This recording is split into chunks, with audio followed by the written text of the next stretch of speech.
Nana, I had no idea that you had the DLC. Kimmy! Hello. Hi, Kimmy. How are you? I hope you're having a great day. I don't have the DLC. Then how did you get a Sinistra? Don't you need to have the DLC in order to get access to the raid? How can you get it without the DLC when it's part of the DLC Pokédex? I'm so confused by joining a Sinistra raid. I'm so confused. I thought that was DLC only, but whatever. I guess I'm crazy. But anyway, hello Kimmy, how are you? You can trade it with someone without the DLC. Oh, okay. When do you plan on getting the DLC? I was thinking about getting it on payday. But my payday is next week, not this week. Your payday is this week, right? And you gotta get our Renfair tickets. Kimmy, if you're still here, or able to listen, the DLC was out yesterday. It came out last night. Candy and groceries, and now I get my own candy and food. Yeah, I just got some show. Yes, Kimmy. I was talking to Kimmy. Yesterday, Kimmy, you mentioned something about moving, and I feel like a really bad friend because I had no idea what was going on. Like, what's the tea with your living situation that I missed out on? I'm like rather confused, and I feel I should be updated so that I can be a good friend and know where my friend is. Because I'm a goofy goober, and I thought that you like moved to an entirely new apartment by yourself, and I was like, damn girl, you making moves fast. But I hope that your candy is good. I haven't earned a chocolate in a long time. Well, I mean, I've earned chocolate cake with Ren and Nana. So Nana was carrying us last night. And once again, sorry for shouting a lot yesterday. I was a real shouty guy because there are a lot of things on the line. There sure were a lot of things on the line. But we will be finishing that game next week. So Sinistra. Okay. Also, hi Orville. You're pink, like Nana, so. Oh, okay, you're moving to a condo. Is it in the same town? I feel like Nana was the loudest of the three of you. Which is weird because every stream I've had with Nana, they're the quietest. In that case, I could have just lowered them down in Discord. I can lower them down next time. Because it was just like, I had them at the regular volume I always have them at. I didn't change anything about their audio settings. Everything with my audio settings that changed was about my microphone. So that, you know, I can just be like, hey, little mama, let me whisper in your ear. Play more off stream. Okay. Maybe write it down. Like, message us about it, because I will. If things are not written down and I read them, if I can't read a thing, I will just be a disaster and not remember it as well. That's a surefire way for me to not doubt my reality. Because damn, this boy do be doubting reality. I try so hard. I try so hard. Anyway, I hope that you enjoy your groceries and your... Also, hypothetically, what chocolate. My favorite candy bar is Kit Kats.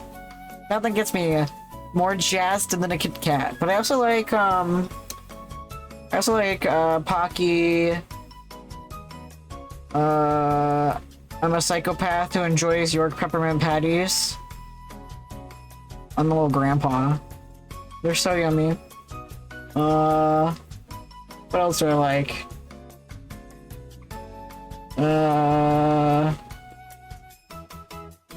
If you want to know Nana's favorite candy, Nana likes peach rings.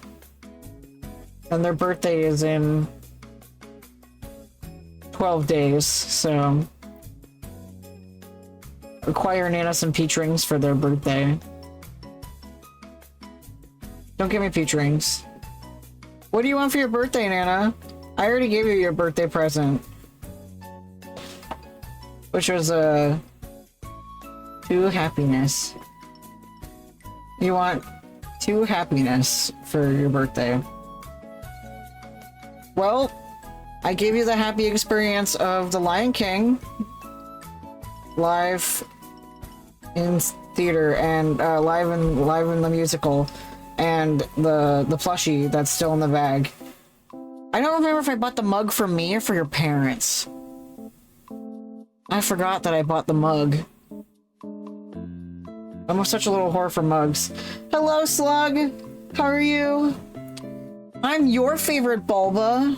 Nah, there's gotta be at least one other Bulba you know. I mean, is your favorite Bulba not... I don't have a favorite Bulba. All my little Bulbas are so special and important in one way or another. But thank you. You're my favorite Slug. My second favorite Slug is probably the Slug from the Jeff Rosenstock music video. It's a real fat slug. It's like one of those really big ones. It's like the size of a newborn puppy. I love those. They're so good. They're so good. You just like look at them and they're just kind of like... Yeah. Oh man. Large pet slugs.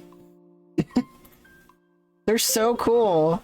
They're so fat. Oh yeah, this one's one of my favorites. Open image in new tab, please. Alright, go trigger warning for anyone who doesn't like slugs, which you... I love this picture so much. Just the slug just hanging out. This slug just hanging out. That's a good slug. That's a good slug right there. Slugs are great. They're not appreciated enough. That's not a slug? Oh, it has a shell. So I guess it's a snail. That's not a slug? Shit, why did it show up under slug? Why did it show up under slug? Giant African land snail. Snails are just slugs of mobile. Yeah, exactly. Maybe I should find the really cute one from the music video. What is it called? Alright. I gotta... That's not a slug in the video, it's a snail! Well, his name is Champ. Damn. I'm out here thinking that all these snails that I meet are slugs, and all these slugs that I meet are snails. Slugs are snails with internal shells. I also have a bunch of Kit Kats in a backpack, so... Either way, I like slugs and I like snails, so... They're pretty similar. They're cousins. They can't hold hands. They don't have arms! You can't hold hands with a slug because they don't have arms. It's so sad. They're both gastropods. That's true. They are just pods of gas. SMH. I'm learning so much. It's funny because I know the difference between slugs and snails, but all the ones that I see have eluded me. Anyway, I think we need a better slug Pokemon than Slugma. Slugma's great, don't get me wrong, but we need like a slug that's like a grass type. Gulpin? Gulpin's a slug? No. Gulpin's just a Gulpin. Shellos is basically a slug, you're right. Here, I'm gonna snooze these ads so that we can keep talking about slugs. Gulpin is amorphous. What are you based on? Tell me, Bulbapedia. Gulpin is based on a stomach. Gulpin is also based on a single giant poison gland, or even a gallbladder. It also shares similarities with some snake species known to swallow their prey whole. Oh, those general shape resembles a slug. Or a sculpin. Particularly the giant sculpin. What is a sculpin? That's a fish. Or sculpin? Sculpin is a fish. Bulbapedia is a source of which I question the legitimacy of. They don't actually source their statements. Yeah, they do. All these statements are linked to other things.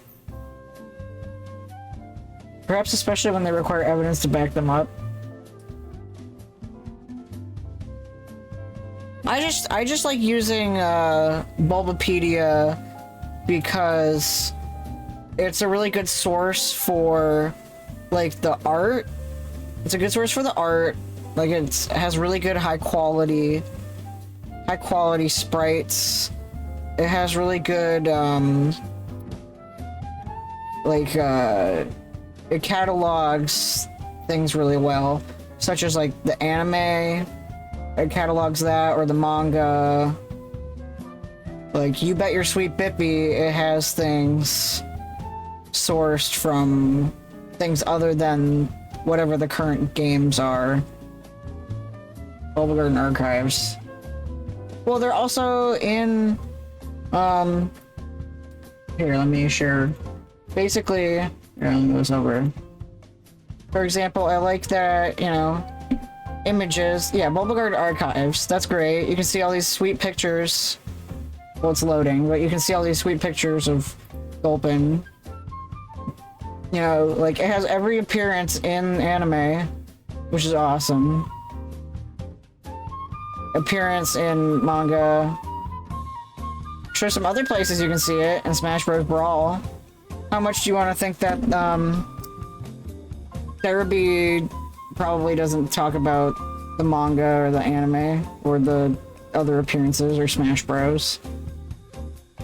And then, like, this layout is really nice. I like this layout. I find, a couple things about where to find Pokemon in Cerebi a little confusing. This part I don't pay attention to because I don't. Or, like, I love inside game data. You can see this funny little picture for Trozy.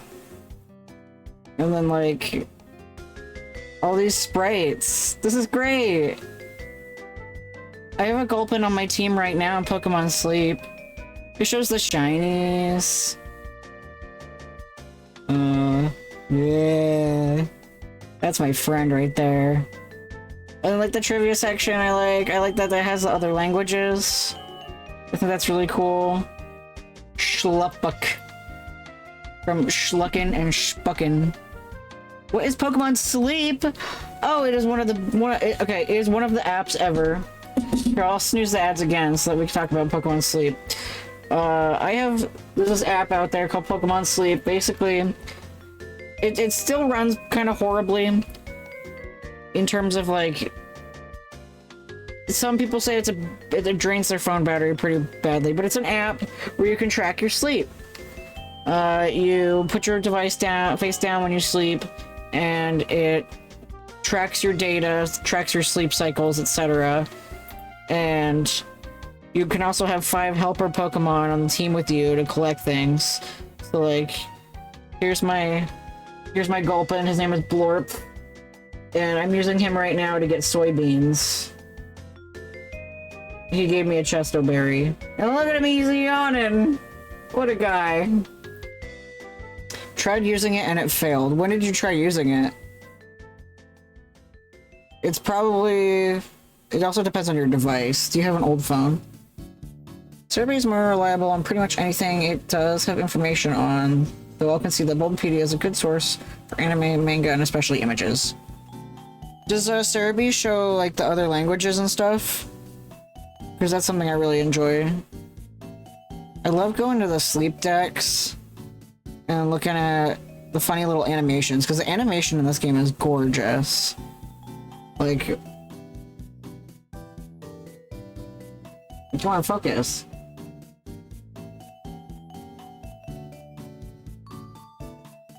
You did the plates! I love it. It's so good. It still kind of runs horribly, but last week of August, it's a new iPhone. Yeah, the last week was, you need to update, make sure that you're updating the app, because, it runs into new problems. It runs into problems. It's a small dev team, I guess. I don't know. The dev team takes forever to respond to some things. It's had a fair share of bugs, but at least the bugs have get wrinkled out quickly enough. Forever. Okay. Yesterday was a little rough for me because they hadn't updated. I wasn't able to access the app. Yes, it has been out for a month and they've been on several patches, yes. But I've noticed among people in the community have stated that anytime they put in support tickets, sometimes they'll go several days without a response to their support ticket. But to be fair, the dev team does not do support. It's Pokemon as a whole. Like, it's on the Pokemon website, not the Pokemon Sleep website. Like, when I put in my support ticket, it was someone from, like, Pokemon proper. Her name was, like, Agent Amanda or something. Yeah, support team at Pokemon.com. And not PokemonSleep.com. But yeah, it's a really good app for tracking your sleep cycle and developing different habits and stuff. And you learn stuff while you play, too. And it gives you a little reward for sleeping. You know, the better you sleep, the better the Pokemon you catch. So I always try to get my sleeps in. And I was a wreck yesterday when I couldn't access the app. I was so sad. I just wanted to feed my Snorlax and I couldn't.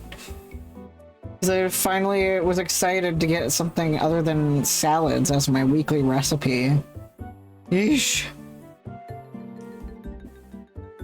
I don't want to update CCleaner. Shut up. You're gonna run my computer slow.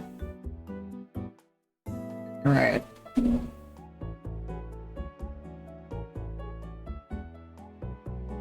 Anyway, I enjoy it, and it's a good app for what it is. If you want more accurate but less fun data, I guess, because someone did a comparison of their other sleep app versus Pokemon Sleep, and it wasn't as accurate, but there's other things that are more accurate about it, I guess. I don't know. Anyway, I'll chit-chat until this ad break comes along, and we can start the game. I know we're waiting on Shrap. He needs to hurry his ass over here, or else, I will kiss his GF without him. He says, don't tongue punch my wife until I get there. So, if he misses out, he misses out. Anyway, I love Gulpin. My other favorite Pokemon from Pokemon Sleep is probably Vigoroth. I've developed a newfound love for Vigoroth. You never would have thought that Vigoroth would be good in a sleeping app, but surprise! He is. He's very good. And I love sleeping with my silly little Chuck Snorris, as I've named him. So... And I've named my Mime Jr. Destroyer. Because he's just a cute little baby. And he looks capable of destruction, alright? Most clowns are capable of destruction. That's for sure.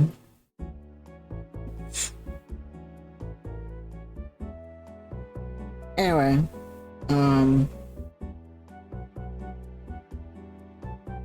What was I thinking of? I don't remember what I was thinking about. Oh, what are some Pokemon from a playthrough? Yeah. Okay, if you have played, you know, most of us have played Pokemon. Anytime you did like a challenge playthrough or something, or just playing the games over again, what is a Pokemon that you've met through your gameplay that you didn't realize you liked as much as you thought you would? So, like, you know, for example, I now have profound respect for,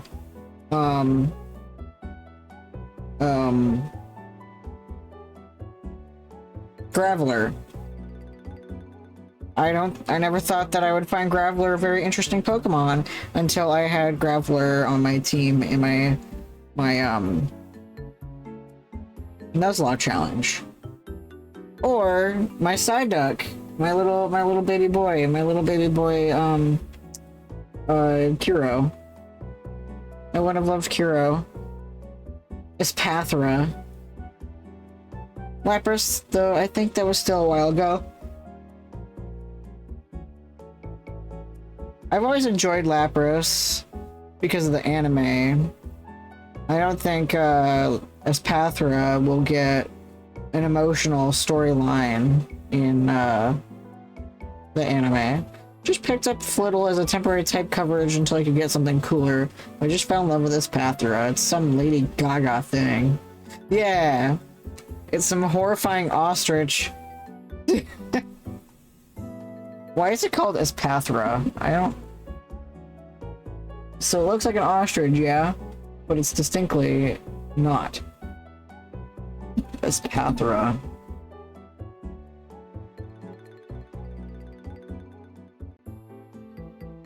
Flightless avian. Yeah, but what's the origin of its name? Why is it called Espathra?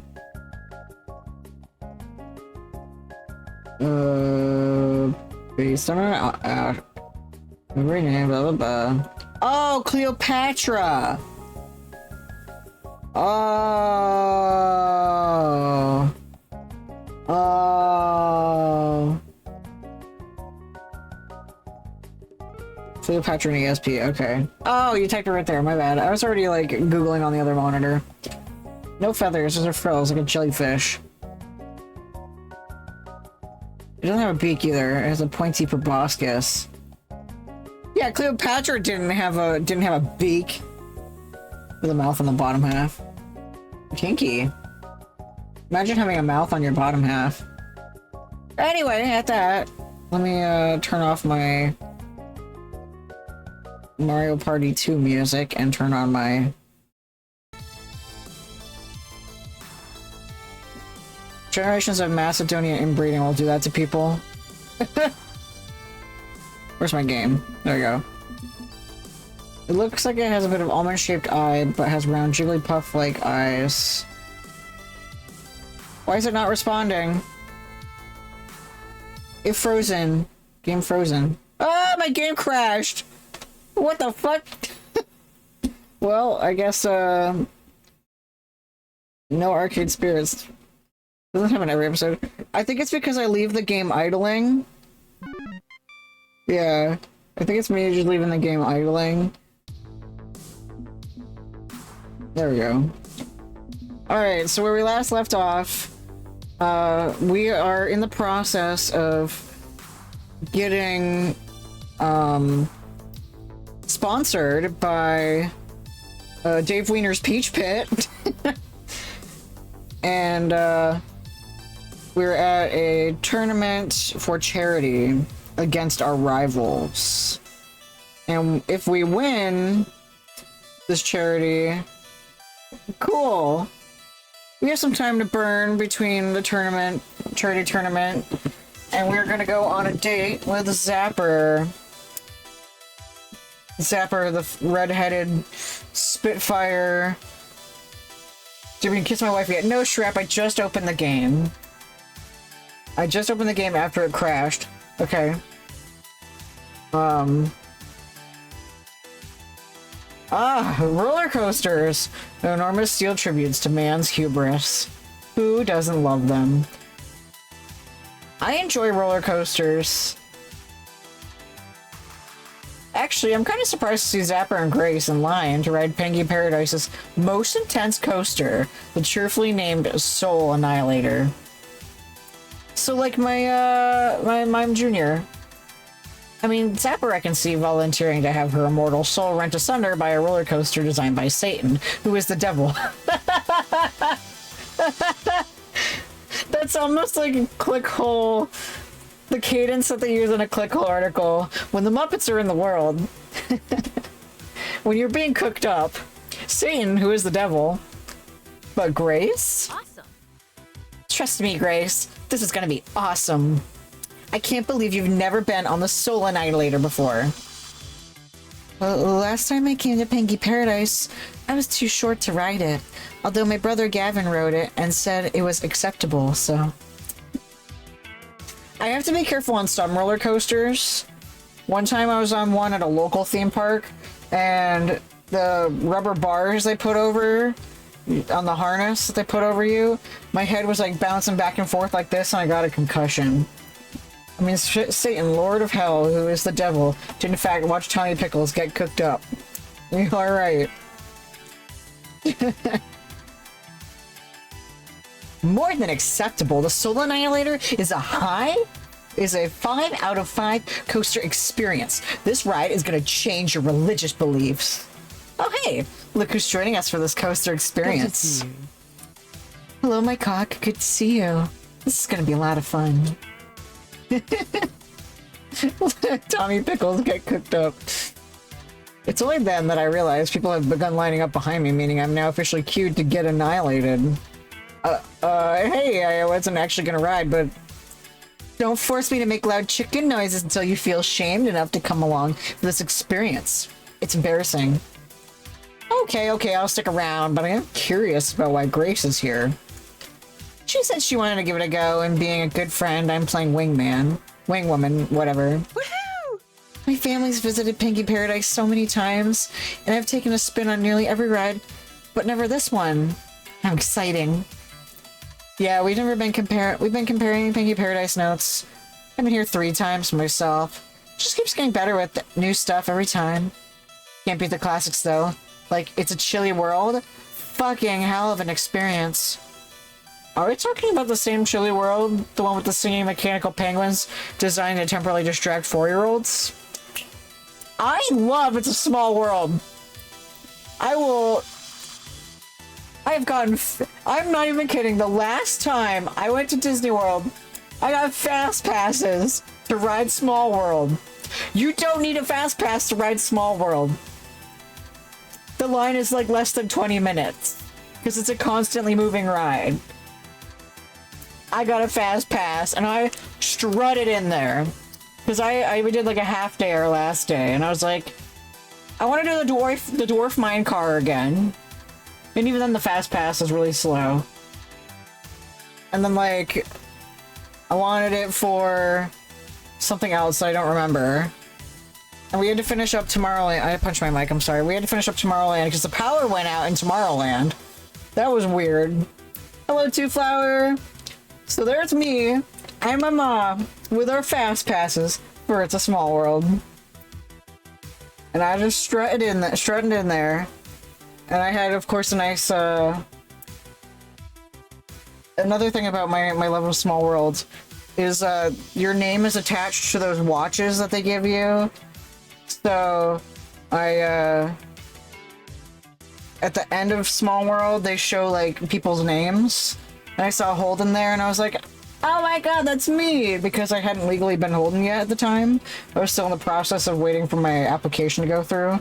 So I was like, I felt really affirmed, and it was a nice experience. The line Satan, who is the devil, reminds me of the Shadow the Hedgehog fandom. I feel like I haven't seen that one. Hey, Shadow, it's me, the devil, I love ya. I got a shiny Chansey, and is that the green one? Anyway. Fuck yeah, I hit that ride every time I'm here.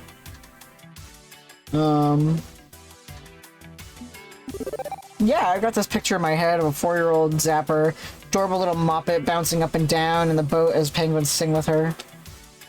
I may explode from cute. Ooh, I like it. Oh, that's so perfect. I'm envisioning it too. Squee! For your information, first time I rode Chilly World, I was 14, not 4. Seriously?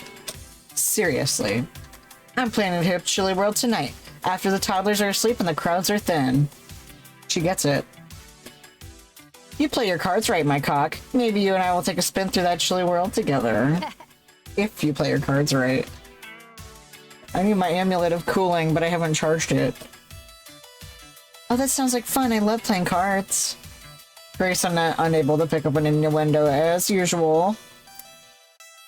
We'll see, we'll see. After this coaster, I need to visit the Scandinavia Pavilion. And, oh, after this coaster, I need to visit the Scandinavia Pavilion. And the wonders of electricity. And the popsicle rockets. And I don't know. There's just... No, I don't know. There's just so much to do. I don't think I'll have enough time for it all either. Wish we had 2 days here, not just one. Coming back tomorrow for the charity show match, yeah? It's at the Pengy Palace Arcade. Right, but then we're flying out that night. There won't be time to try any more rides. Zapper is literally Femme Shrap, and Grace is literally Femme Nana. Yeah, this is just Shrap and Nana hanging out.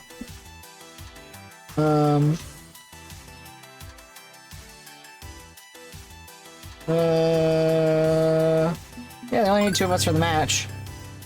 Technically speaking, we only need 2 representatives from the team for the showdown with P2W tomorrow. You could always skip the event and go finish your bucket list of rides. I don't mind at all if that's what you prefer to do. No, I want to support the team, even if you don't partner with me tomorrow. I want to be there to cheer you on. We're fighting for a charitable cause, too. That's something I can really get behind. I want to be there when we make the world a better place. And we put P2W in the dirt again. Right, I guess. Oh hey, we're up next for the ride. Hooray, let's have some fun. The ride's attendants wave us in, and the 3 of us sit side by side in a car ready to go. An alarming number of buckles, straps, and harnesses are fixed in place to keep our bodies from flying out of the ride. With a wave, the train begins to pull out of the station, slowly clanking its way up to the top of the first hill. Oh boy, my first time on the Soul Annihilator. Yeah. Yeah, I'm a ginger, so I don't have a soul. My first time on a roller coaster at all, actually. Yeah! Wait, what? This is your very first roller coaster? You didn't mention that before. That's right. I hear they're a lot of fun, though. Your first coaster is going to be the Soul Annihilator. I think I made a terrible mistake. Just want to say how awesome it is when the game devs watches these streams. Let's see AG and Numa do that. Yo, right? Concerned Ape is known to watch Stardew streams, but he doesn't really make himself known. He just lurks. I think there was some other game I played where the dev showed up, and I don't remember what it was. I can't remember. It blew my mind. I don't remember what it was. Maybe it was... What game did I play? Anyway. I was gonna do this like 2 minutes ago. I should have done this earlier. I gotta go to the bathroom. It hit me like... maybe like 5 minutes ago, and I was like, okay, I'll be fine. And I'm like, no, I'm not okay, so I'll be right back.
I'm back.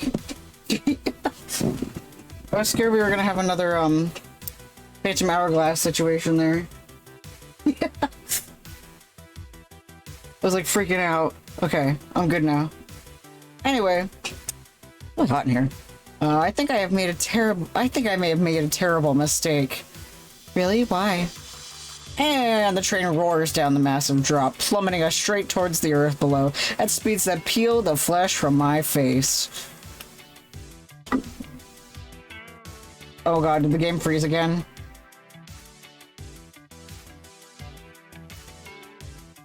My brains are falling out! My brains are falling out! I can't even begin to count the amount of loops and inversions. For all I know, the trains came off the track seconds ago. We're just twisting through the air to our doom. My mind shuts down in protest, and my heart threatens to go on strike under protest of its mistreatment. I've never been more alive! Light gurgling noises followed by a heavy gurgling noise. I'm gonna die. This is how I die. But just before the Reaper's blade can slice my spirit free from its mortal coil, the train finally hits the brakes and slowly pulls back into the station. Three of us drunkenly stumble towards the exit ramp, the entire world swaying and shaking beneath my feet as I try to remain upright.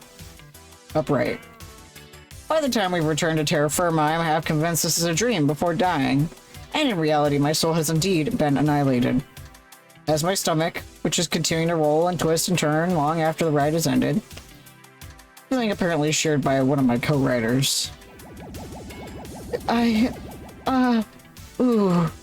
Excuse me, please? That was amazing. Best coaster in the world. Oh, crap. Okay. Take it from an expert. You'll just need to hold it in. Hold fast. It'll pass. You don't have to spew your lunch all over the pavement. Not helping. Visualization and meditation. Let's do this. You are a calm and serene pond in the middle of an ocean. You're a pond in an ocean. This is messy. And there's a little man on the island in the middle of the pond, and he's not puking, okay? You got it? Focus on that. You got this. You got this.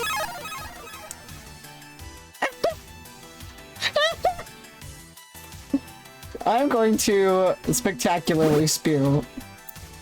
I'm not exactly known for my self-control, so yep. Out it comes. Right there at my feet, splattering all over the ground.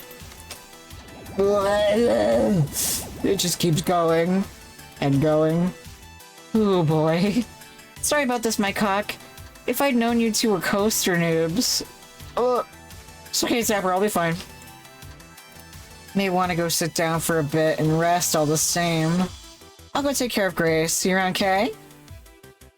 I take Zapper's suggestion and find a nice park bench to sit on for a few minutes. Far, far away from the nightmare I left behind. Dude, I'm feeling relatively normal again. I'm ready to continue exploring. That was fun. But yeah, I love roller coasters. I think roller coasters are great. I just have to be aware of the shape of the harness. That kind of thing. Particularly ones that have lap bars. Anyway, nighttime in Penguin. Oh, you know what I really like? I like the one in the Animal Kingdom that's based on the Yeti. Because that one, it just goes backwards at random points. You don't expect to go backwards. It's really cool. You're like at the top of the mountain, and it gives the illusion that you're gonna fall off the mountain, but you're not actually falling off the mountain. So anyway, it's time for a date. Nighttime in Penguin Paradise. By this point, the rowdy kids and large families have retired to various hotels in the area. The park's much quieter now. The rides are still running, of course, but that's no longer the focus. Now gaggles of college kids roam, as well as couples walking arm in arm. Penguin Paradise is for lovers, or so the slogan goes. They tried to trademark that one too, but the state of Virginia sued them. Of course they did. If I had any sense, I'd be headed back to my own hotel for a good night's sleep. The big exhibition match against our arch rivals is going down tomorrow morning. I can't rest my head just yet. I've got a big decision to make. A big, fat, juicy romantic decision that's been weighing on my mind all day long. Besides, my phone's busy beeping away in my pocket rather insistently like a wake-up alarm for the soul. Beep beep. Beep beep, my cock 69. It is now 7 p.m. You know what that means. I'm still pondering who to approach, or if I want to approach anyone at all. That's okay. The night is still young. You should probably decide soon, though. Yeah, only so many hours before the park closes. Would it help if I offer you more relationship metrics? It may help guide your decision. Can't hurt, I guess. Sure, throw some numbers at me. Okay, so I've adjusted my internal metrics based on how well your personality meshes with everyone on your team. Let's see. Here are your standings, with everyone in balls to the wall. Hooray for high scores, I guess. Love isn't a game, my cock. Even if I have to interpret it through floating point mathematics. Remember, the reason my numbers exist is because of human decisions. You choose who you wanted to spend time with, and they chose how to react to you. This isn't about having a high score. It's about your free will and your heart, right? Right. So, here's how things have shifted based on what sort of person you've become. Domino wants to believe in human kindness. Fortunately, you're a kindly sort of human. When it comes to bold risk-taking, you and Zapper share the same approach to life. You're both gutsy. A kind heart goes a long way with grace, and your kindly nature suits that perfectly. Jinx isn't afraid to speak her mind, making her very gutsy. You're a bit gutsy, too. And when it comes to being a gutsy crusader and kindly supporter of compassionate causes, you and Loxley share the same ideals. Thank you. And that's everyone who matches your personality.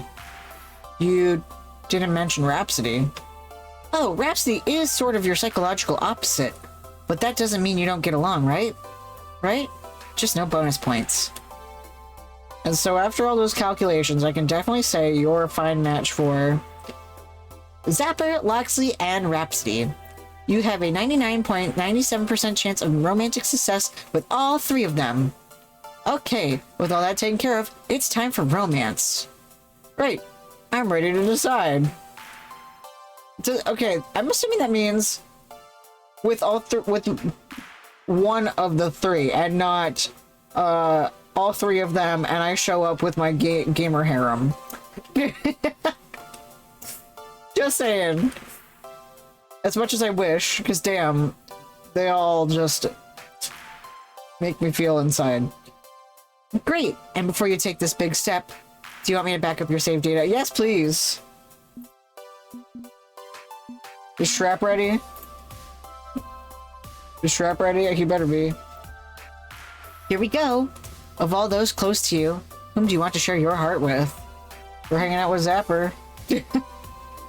I'm thinking Zapper could be fun to ask out, and she strikes me as the sort of person who'd be interested in a night out on the town.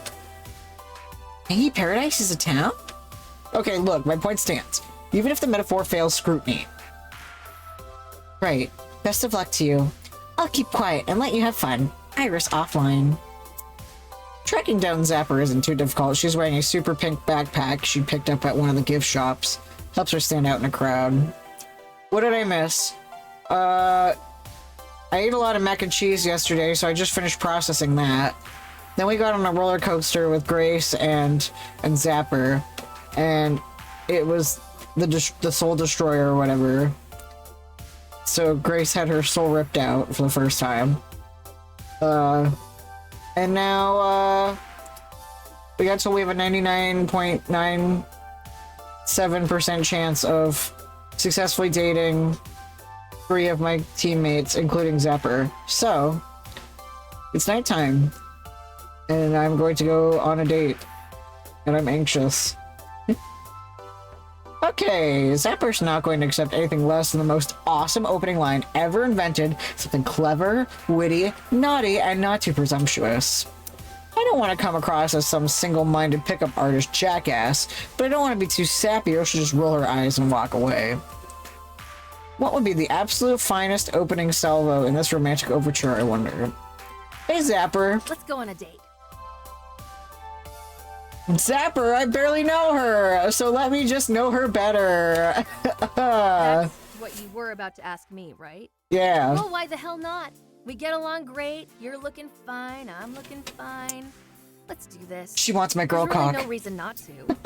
And unless I've been totally misreading the signals from you, I'd hazard you've been interested in me for some time. True, you're my coach, but I'd say you work for the team rather than us working for you. So it's not like I'm dating my boss or anything creepy like that. And you did grant me permission to fire you if you got physical with a teammate again. My girl cock. Yes, exactly. But this is an entirely different kind of physical. So, let's get physical. Sound fun? I need my fan. That was surprisingly easy. But I find myself nodding enthusiastically. I absolutely. That's what I was coming over here to ask you about. In fact, going out on a date. I thought it might be a little trickier than this, though. Tricky? Why? You're ready, I'm ready. We like to have a good time. Two of a kind. Let's f***ing do this. Okay. Congrats. You are now officially my romantic partner.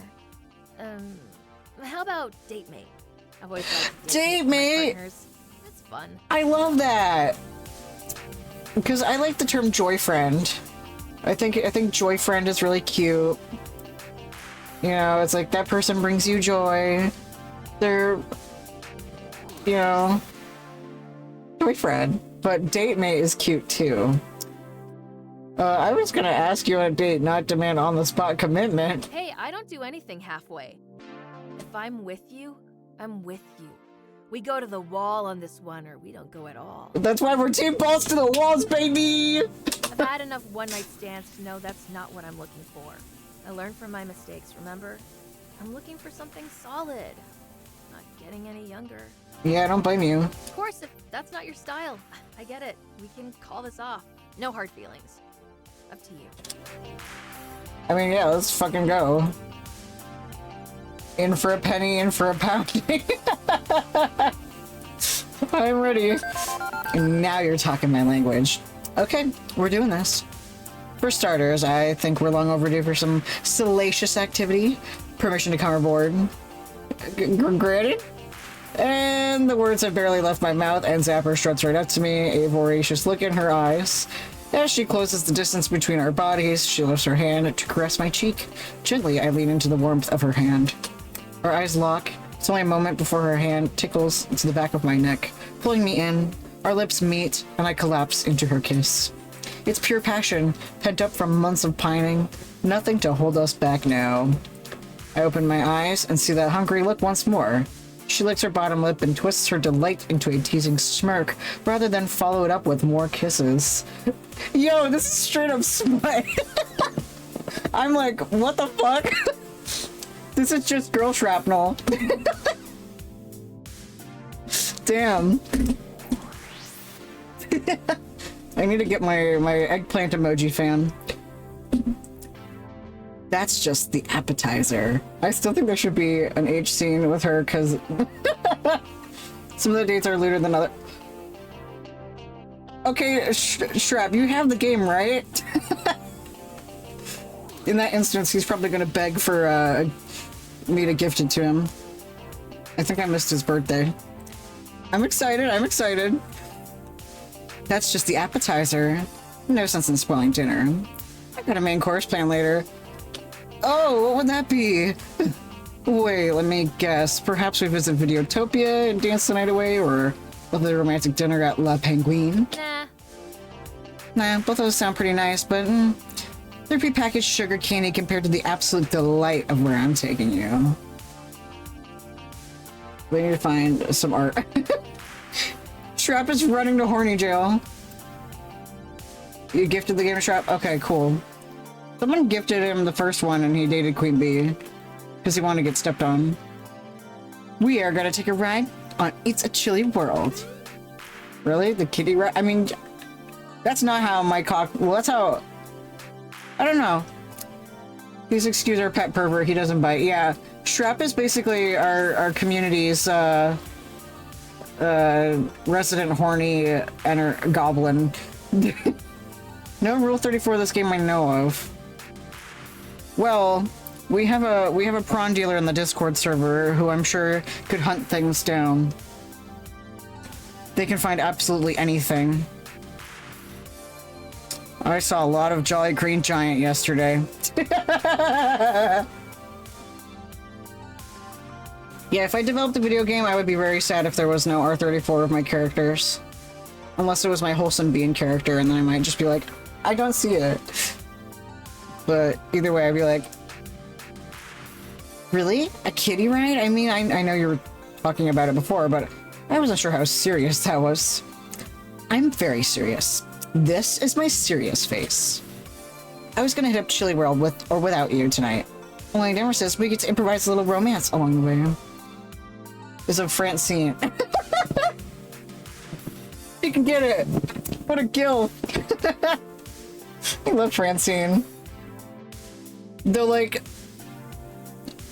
I can't tell if that's a joke or serious. And either way.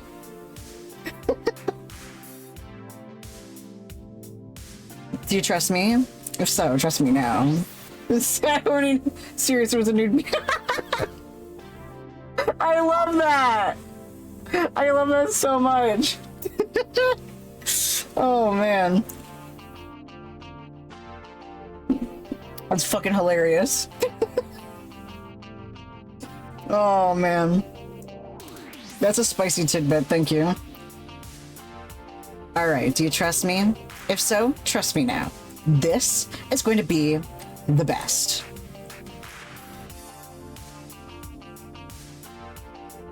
I've heard stories about people jerking off in Pirates of the Caribbean. But yeah, let's do it. Desecrating a sweet, innocent kiddie ride with our natural, lascivious impulses, you say? I'm in. Points for Moxie, but it's nothing quite that lewd. Not yet, anyway. Trust me, I got highly specific plans. Chili World is my favorite place in the whole park, and I want to share that with you. It's important to me. Of course, I can't just tell you why. Where's the fun in that? So instead, we're gonna make this a trust fall. Wanna fall with me, my cock? Parachute loaded and ready, ma'am. Kick ass. Come, Chili World awaits us. Okay, this isn't quite what I was expecting. But she carries herself with absolute confidence, strolling along the emptying avenues of Pengy Paradise, heading with great purpose towards the pastel-colored kiddie ride. I actually need to pick up my pace and keep up with her. Soon we're walking side by side, heading towards destiny, whatever that destiny may be. Fortunately, the line to get onto Chili World boat ride is practically non-existent. The kindergarten set went to bed hours ago.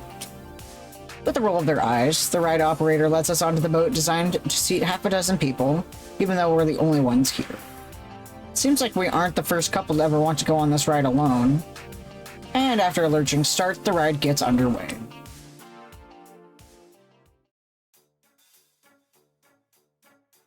A quick primer of the experience that is... It's just music! After piling into the boats, you drift lazily along the brackish indoor artificial river, past scenes of dancing penguin puppets representing a wide variety of national stereotypes. The same 90-second song loops again and again and again and again as the robotic birds clack and click their way through simple dance routines. And this glorious experience is exactly 14 minutes and 21 seconds long. Also worth noting, Zapper is totally into it.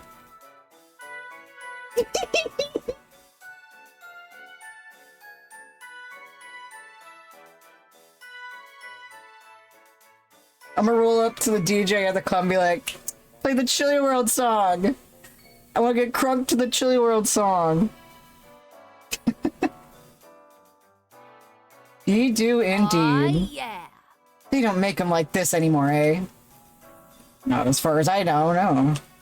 You know, I like cute stuff. Absolutely fucking adorable stuff. I may be keen on awesomeness and spectacle and violence, but that doesn't mean I can't enjoy something cute and fluffy when it's really done to the fullest. So, cute is meh and awesome cute is yay? Kinda. It's all about sincerity, you know? Most Pinky stuff is pretty insincere corporate garbo. But this ride, it was designed with sincere heart, and it shows in the work. Did you know the entire ride was designed by a grade school art teacher? She masterminded the whole thing. It has a certain crayons and modeling clay vibe to it, yeah. Hey, if a thing's worth doing, it's worth going all out doing. And Chill World goes balls to the wall with cuteness. She said the thing. So that's why you wanted to come here for our date. The platonic ideal of cuteness. Nah, I mean, okay, that's one of the reasons I dig this ride. That's not why I want to bring you here. She glances left and right, forward and back, getting a good survey of the other boats connected to ours on the hidden ride track. Okay. Got a good gap going. For 4 boats, but 3 will work fine for quick. Quick at doing what exactly? In response, Zapper waits until the boat rounds a very specific corner on the ride, then gets to her feet inside the wobbly plastic vessel. Hey, be careful! Right in front of my OSHA handbook! Up, get ready to jump! Jump? See the upcoming space between the Dutch and Swiss penguins? That's our exit. There's just enough of a gap to step over onto the ride floor and squeeze through the scenery. So when I say go, we go. Got it? And step lively, because the 90% of the fatalities in Pinky Paradise come from being crushed by moving ride. I should have seen this coming, shouldn't I? Well, it's a bit late to raise a protest now, isn't it? I knew damn well that dating Zapper would involve a non-zero amount of shenanigans. If I weren't cool with a little mischief, I wouldn't have fallen head over heels for her. Okay, easy. I get to my feet, the boat wobbling just a bit harder as the two of us stand, ready to make the leap into destiny. And here we go! Zapper grasps my hand and pulls me along as we awkwardly step off the boat and through a gap in the fiberglass scenery. Naturally, it's pitch black back here. We're behind the works with the singing penguins far behind us as Zapper pulls me along. Right, then left, 10 feet, then left again, and here we are. My eyes gradually adjust to the dark, with only a few lights leaking through the cracks in the false penguin utopia to guide us to this destination. It seems to be a largely abandoned space, deep within the ride, all plywood and concrete and hopefully no asbestos. Nice, eh? This is a secret spot only the most daring of Pinky Paradise fans have reached. Namely me. My secret spot. Don't worry, there's no cameras back here. No cast members, no security. We'll need to be careful not to be spotted on the way back, but otherwise, we're good. So you wanted to sneak into the backstage area with me? You bet. This is my special place. A lot of fond memories hanging out here. There's so few places in this world which are truly secret and hidden. But this one's mine. There's a certain bent appeal in being where you're not supposed to be. It's an act of defiance, loud and proud. So hanging out back here, a place I shouldn't be, but a place I've claimed some ownership over, feels pretty damn good. What do you think, eh?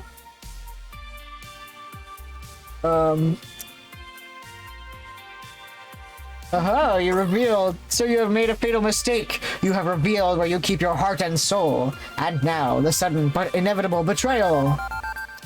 Fortunately, I keep half my soul in a redundant phylactery. Curses.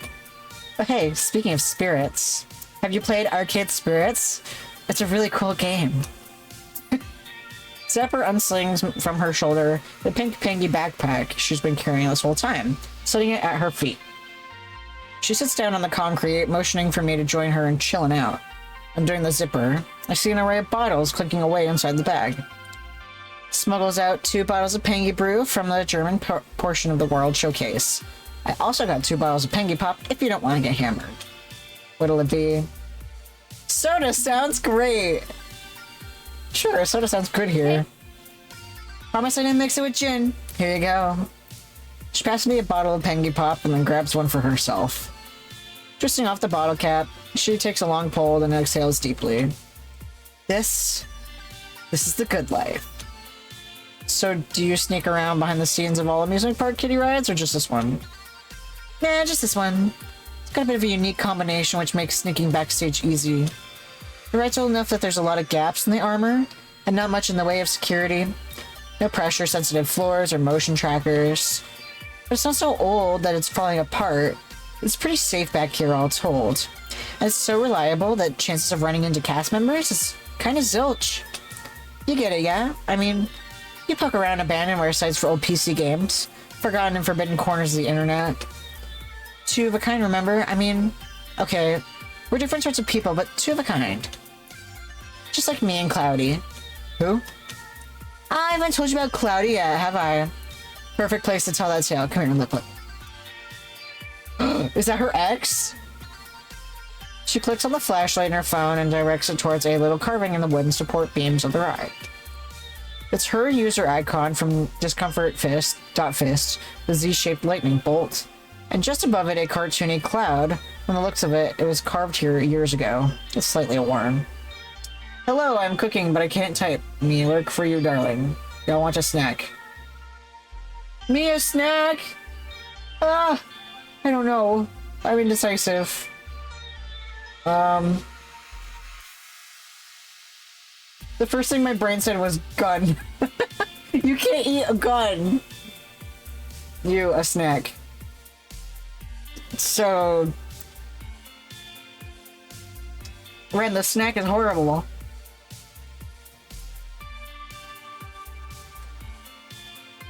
You can, but it'll be sad if you do. No arms dealers on DoorDash. Yeah, maybe like a chocolate gun.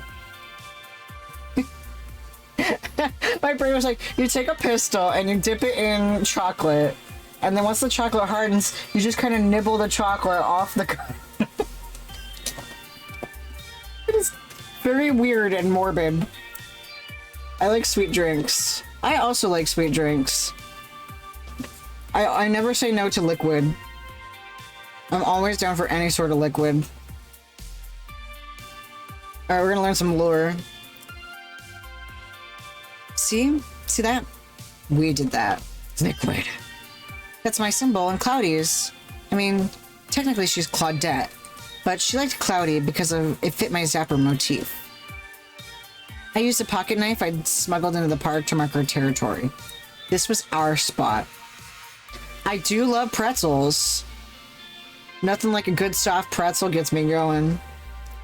Or chocolate-covered pretzels. Or yogurt-covered pretzels. Pretzel. We were 14 at the time. I'd read rumors about the ride vulnerability on some forum. I decided to poke Cloudy along on a little venture. We hung out back here for a few hours before sneaking away. We laughed, we cried, we had a blast. Left our mark to show where we had been here. We had been here. Good times, good times. So it was the first time you came back here? Yeah. Yep. Interesting. So I take it that you kept coming back here with Cloudy after that. What the fuck? She died a year later. She takes a long pull from her bottle, gazing wistfully at the carving as my expression shifts. She died? Yeah. Cancer. Got a diagnosis a month before we came to Pengy Paradise. That's why I wanted to do something special, see? Find a place for the two of us. You want a clip of me being absolutely shocked about... Hey, what the fuck? Yeah. Find a place for the two of us where we could have a once-in-a-lifetime experience. We were two of a kind, despite being wildly different people. She was the good girl, the straight-A student, the sweet and gentle one. That's okay, Nana. I was the unruly tomboy who didn't give a shit about the rules or social norms. I got into trouble on the rag, but she never did. But somehow it worked. We clicked, best friends forever. Yeah, like Shrapnel and Orville. Or at least best friends for a few years before the big C. I'm sorry to hear that. Well, I learned 2 key lessons from all of that. 1, the universe doesn't care if you follow the rules. It doesn't play fair. It took Cloudy, a noble soul who did no harm to anyone, and killed her. Well, if life is gonna be a bitch, so am I. Decided right there to live my life, however I damn well pleased, because it could all go away in an instant. And Second, I learned to never again let fear stop me from saying, I love you. Because I was afraid to tell Cloudy that. And then she was gone. Okay, Renata, I'll take the snacks. With tears in her eyes, Dapper draws her strength and looks up at me. I love you. And I'm not afraid to say it. Not anymore. She wipes away the tears. After that, takes a deep, ragged breath and continues. So many people dance around those 3 little words like there's some huge and weighty thing to avoid. Not me. F that. I love you. And that's why I brought you here. I'm learning from my mistakes, and you're not going to be one of them. Not that I'm expecting you to say it in turn. I know I'm springing this on you in a very awkward moment.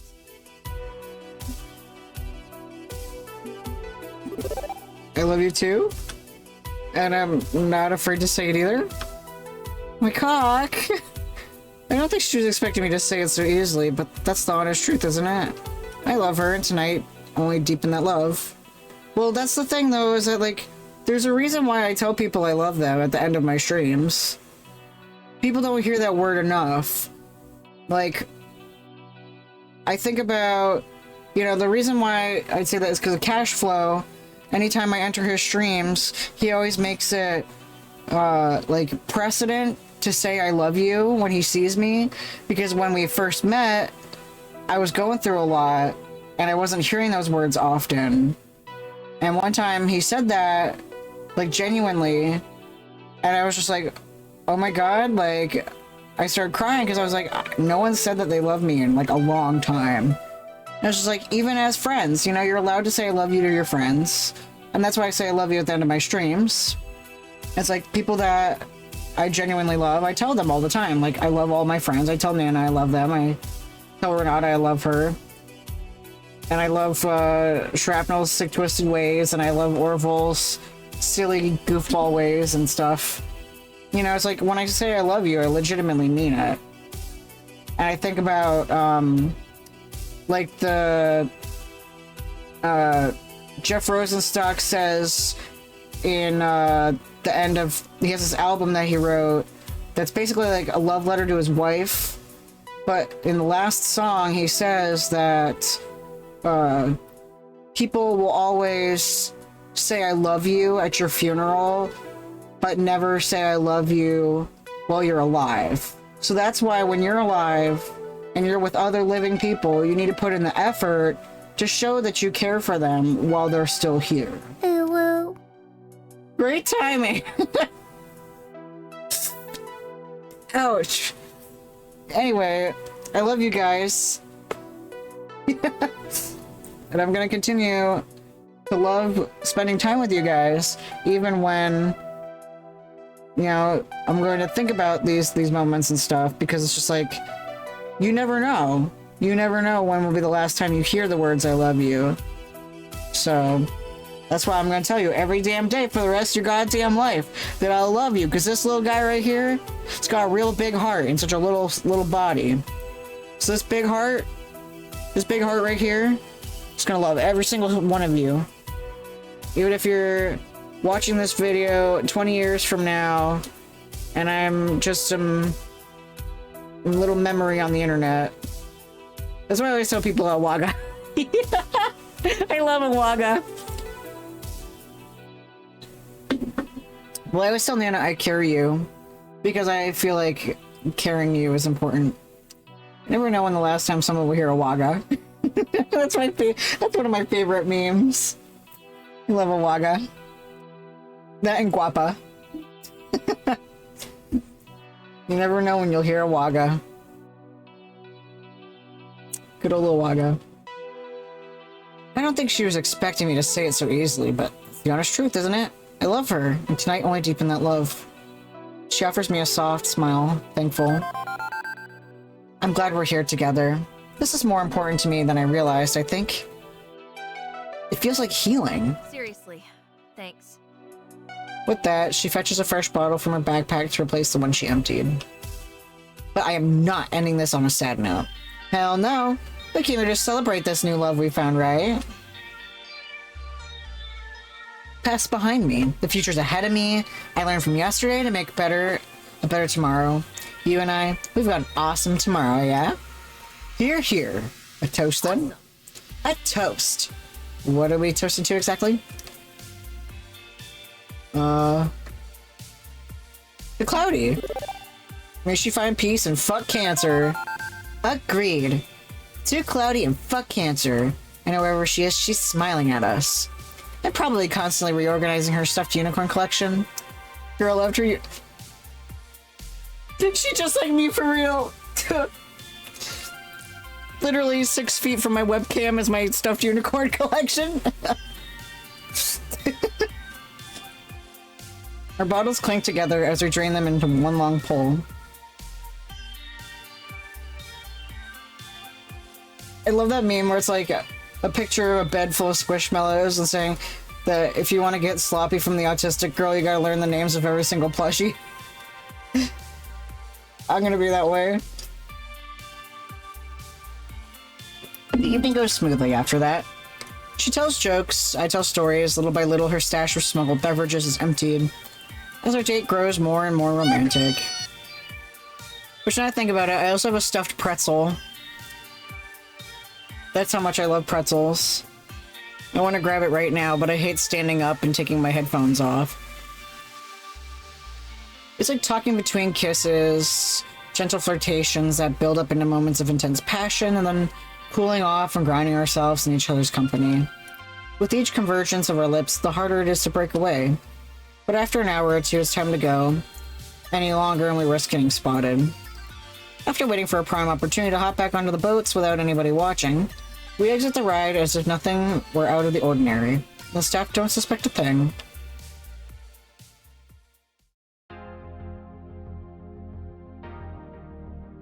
As for the evening's conclusion, Zapper has one more place to take me. Speaking of Pengy Paradise, Stan, no visit to the park is complete without watching the grand finale. Let's settle in and enjoy the fireworks. I hate fireworks. Are these metaphorical fireworks or slowly puts in earplugs? Nah, they're literal ones. What? Colorful bursts of sparks soar far overhead, each one accompanied by a soft bang and a glow of light. All around the lake, couples and families gather to watch the show. Gentle music plays from hidden speakers all over the park, in contrast to the explosives light show.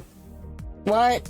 I'm glad we came here, and I'm glad I can be here with you. I can't hear you, I what? don't get sentimental often, but this feels right. This feels good, and I can honestly say this is the happiest I've been in years. Hold on, let me take my earplug out. I'm damned lucky to know you. And I'm glad to know you too. I'm so glad I could get to know you too, Zapper. I feel like now I know the real you. Not just the light gunslinger, but the woman behind the trigger. Zoe! Huh? That's my name. It's Zoe Danvers. You can call me Zoe if you want, since you're getting to know the real me and all. Zoe, it's a pretty name. It's a suburban brat name. I like Zapper, but for you can use either. I'm good with that. No, I'm gonna keep calling her Zapper. It's kind of like, I don't call Orville by his first name. I continue to call him Orville despite knowing his first name. Because it fits him. And same with Shrap. It's just like the way that the word just fits, that snappy feeling of like the shra and then the app. It just fits his personality. And then Orville has that like that distinguished sort of feeling to it. And it's also just really unique that I can just like be in a room full of people with the same name and say Orville, and then you know that only one of those people are gonna have that name. You know, like that's one of the things I like about Holden as a name. I'm gonna say, like, if I'm at the doctor's office or something, you're not gonna risk another Holden standing up. You know? The two of us enjoy the show, watching the flashes of color spread across the evening sky. 2 wild hearts, now peace. Peace and comfort. Bored now. Want to go somewhere and do it? Yeah, let's go. Yeah, okay, let's go. One perfect evening in the company of Zapper. My days and nights had been entirely taken by FOD2 Pro Tour until that point. Wrangling the business end of the team, training my skills, dreaming of victory. That little guy. But this victory, this love that I've found along the way, it tastes sweeter than drinking from any golden cup. And after the events that would unfold next, I need to remember that taste, holding on to the memory, using it to keep myself going. Because the best and the worst was yet to come. Yeah. I think Nana said chapter 6 is the one I need to be aware of. Which is the next one! Ren, I really need those snacks. Let's take a look at your scores. You're proving to be a gentle, sweet, and compassionate soul. Also, you scored a lot of points. That's a number. I'm good. I'm good. Alright. It's got some triggering stuff, though. Given who you are as a person, I don't think you'll get there tonight. Cool, speed reading. No. Yeah, probably next week. I'm not. I got a little misty, a little bit of a touch of the vapors during the whole cancer moment there. Sorry, my ass is sticking to my seat. Like I got a little touch of the vapors there because it's just like, yeah, that is something I've confronted before. Not me personally, but people that you care about. And while it turned out all right, you know, other people aren't as lucky. I've seen God's will be done, so I think I'm gonna bow out and eat and such. Good night, Trap. I'll let you know if anything spicy happens. Before we continue, if you want to read the content more... There we go. I just figured to remind you as we head into some heavier parts of the story. Okay, on with the show.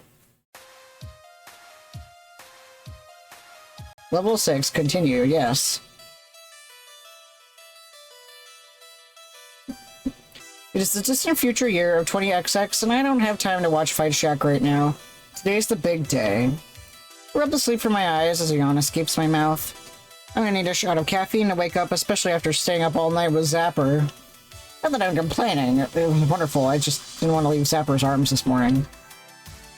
But I make it just in time as the charity show match is warming up and going through its pre-show antics. Casters hyping up the online audience, arcade technicians setting up Pingy's FOD2 machine to tournament mode, and reporters settling in to watch. Wow, okay, that's a lot of reporters. I mean, this is an industry feel-good event rather than a Pro Tour stop. I wasn't expecting this much coverage. What's up, everybody? I'm live and direct at Pangy Paradise Arcade for the Pangy Charity Exhibition, sponsored by The Palace, the top name in premier family entertainment arcades. Excitement is building as we prepare to witness long-time rivals, Team Play to Win, taking on Balls to the Wall in public for the first time. Yeah! Undefeated! It makes sense though, yeah? We're undefeated going into this match. We've nailed every major public fight we've taken a part in. Media attention will naturally be an all-time high. But at least Balls to the Wall is here to keep my mind somewhat off the media presence. There you are. We were worried you'd forgotten the whole thing. For the record, I wasn't worried at all. Not like you had to roll in at the crack of dawn. Good. Unlike this one, who was fretting and pacing and worrying since 7 in the morning. I just want to make sure we do our best, that's all. Awful lot of media attention for such a tiny, meaningless charity show match, isn't it? It's almost wall-to-wall Fourth Estate here. Sounds good to me. It's an exciting match, Domino. They've never seen us take on P2W live and in person before. It's a big deal with dramatic stakes. That's curious.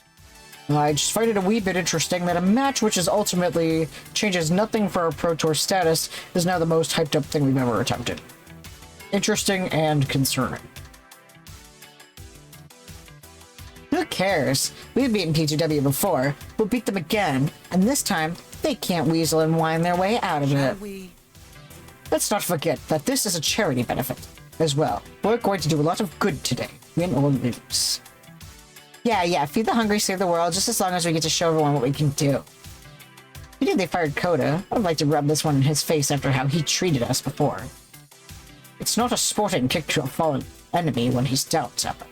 Coda's been through enough. Meh. Whatever. It is a surprising amount of interest for a single fight outside the Pro Tour structure of tournaments and qualifying opportunities. But so what? We'll win. We always win. That bold text is freaking me out, man! So when she approaches me with that familiar look of mild disdain, I don't let it get to me. My cock. Valkyrie. Good day to raise money for charity, yes.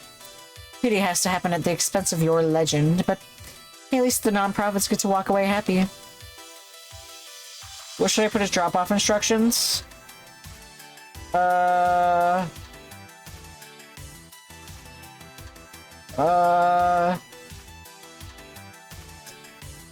Did you give drop-off instructions last time? Even started card trunk? Throw it out window fast? Nah. Just have them text Nana, I guess? I don't know. Text only?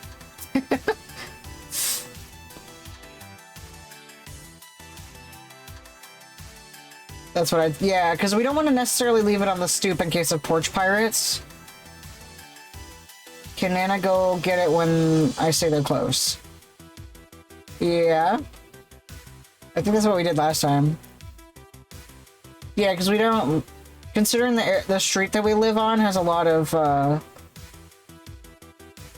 panhandlers, we have to be wary of porch pirates. We're gonna text you when ready, yeah. Amazing how she can make a virtuous act into a slight dig. We haven't lost yet. You spent all yesterday playing in the park, and then partied into the evening. I don't think you're in particularly great shape for this challenge. They want money than food from my experience, but yeah. There was that one lady who wanted a slice of our pizza. Me and Nana were literally walking back to the apartment. This place is like 1 block away. Like maybe like a 2-minute walk, 3-minute walk at most. And this woman was like begging for a slice of our pizza, and we're just like, no? It was very weird. You're one to talk, too. You and your team were in the park all day. When you're at our ranking, 1 day off isn't detrimental. It's helpful to rest. You don't need perpetual training unlike most. As a young teen, you can't waste a single day. If you were truly serious about this, you'd have been training right up until this moment. But you've got a history of ignoring my advice, so I guess I can't expect you to listen. Instead, you get to sit on the sidelines while we prove that you don't belong here. She glances over at the reporters and offers them a friendly wave and greeting. Flashbulbs go off, catching her smile and my scowl. It's time for me to go rally my troops. I suggest you do the same. Especially since you won't be there at the joysticks with them. See you on the battlefield. With that, she strolls back to Team Play to Win to give them the obligatory pregame pep talk. How am I supposed to rally the troops? I turn to face my friends, my team, and do my best to give them one final pep talk going into this important fight. Focus on the charity! What does that icon mean? We need to win this match at all costs. Wait, what? No, that's not what I was gonna say. It just kind of slipped out. You okay there, boss? Yeah, I'm fine. Sorry, look, a win would be great, but a win's what we want. A win's what we get. Seems simple and straightforward to me. Just remember our training and to support each other as a team, and that wins the bag. We give it our all, yeah? Right, exactly. That's what I was gonna say. And yet you didn't. Under a lot of stress, okay? Look, you get the point. Just let's go out there and do our best. But why did Valkyrie say you wouldn't be joining us for this fight? You're always the one to take point when we have a really huge event. You're not gonna play today? Valkyrie challenged me to step back and let you all take charge of this fight. She thought I could protect my reputation by not being humiliated. But that's not why I'm doing this. You're all capable and skilled. You can defeat Team Play to win without me. I have absolute faith in that. I think I figured it out. The number of wins correlates to how the Polybius virus reacts to our brain. And to prove to her that this is about balls to the wall, such as me, I'll be picking 2 of you to go face to face with her minions. Sound good? Good. Shows it's not all about you, it's all about us. Oh, well, yeah, that makes sense. I mean, it's still kind of high pressure, but... But we shall not bend or break in the face of that pressure. We're ready. We can use this to our advantage and really show them what teamwork is all about. Hip hip hooray or something. This was the right decision. My glory is their glory, and vice versa. Together we're champions. All that's left now is to pick the 2 combatants to square off against Groinator and the rest of Team Play to win. First, I'd like to nominate... Loxley. Game time, Loxley. Close the walls against the world. Then the world shall kneel before us. As for Loxley's partner for this fight, I nominate... I'm gonna nominate Domino! Because I don't do enough with Domino, and he deserves a little. Domino, you're on deck. He's also got good chemistry with Loxley, so they're a great team together. They're a great combo together. Domino, you're on deck. You're good with joining this fight? Sure, why not? Not exactly boundless enthusiasm, but a yes is a yes.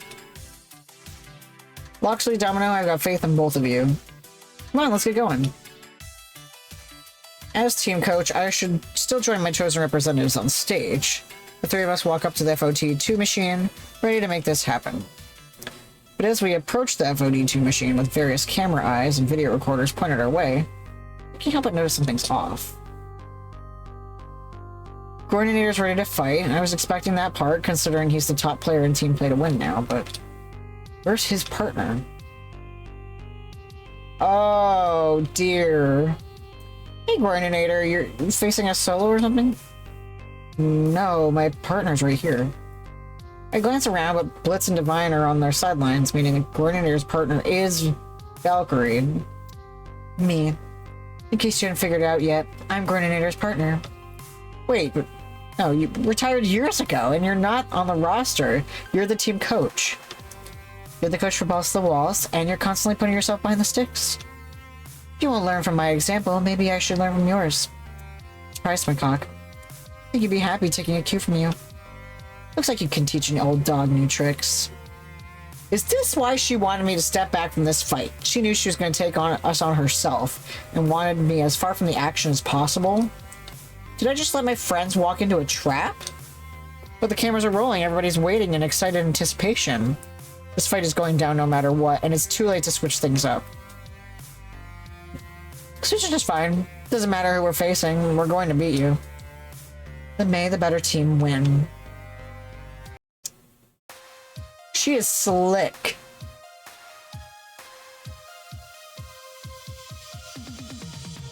Fight. I stand behind my team, watching over their shoulders as the rematch for Play to Win begins. All I can do is watch. As Valkyrie and Coordinator come charging out, immediately crashing headfirst into the fray. She's fast. She's definitely fast. Maybe even faster than she was at the height of her career. Fast enough that Loxley is having trouble getting a footing in the early game. A worthy challenger, it seems. Well, I'm not sensing an inevitability yet. Keep fighting. I'm sorry, were you expecting this to be easy? I always bring my A game. I was born a winner. As for Coordinator, he's unusually quiet. Obviously fighting just as hard. I bet she has a knife under his shirt. It's almost expressionless. Strange. Oh. Maybe they also have a Polybius machine at their... I bet they have a Polybius machine at their team headquarters. They went stacking up point after point, completely one-sided beating that physically hurts to look at. Balls to the Walls is fighting as hard as they can, but somehow it's just not for nothing. It's not enough, it's never enough.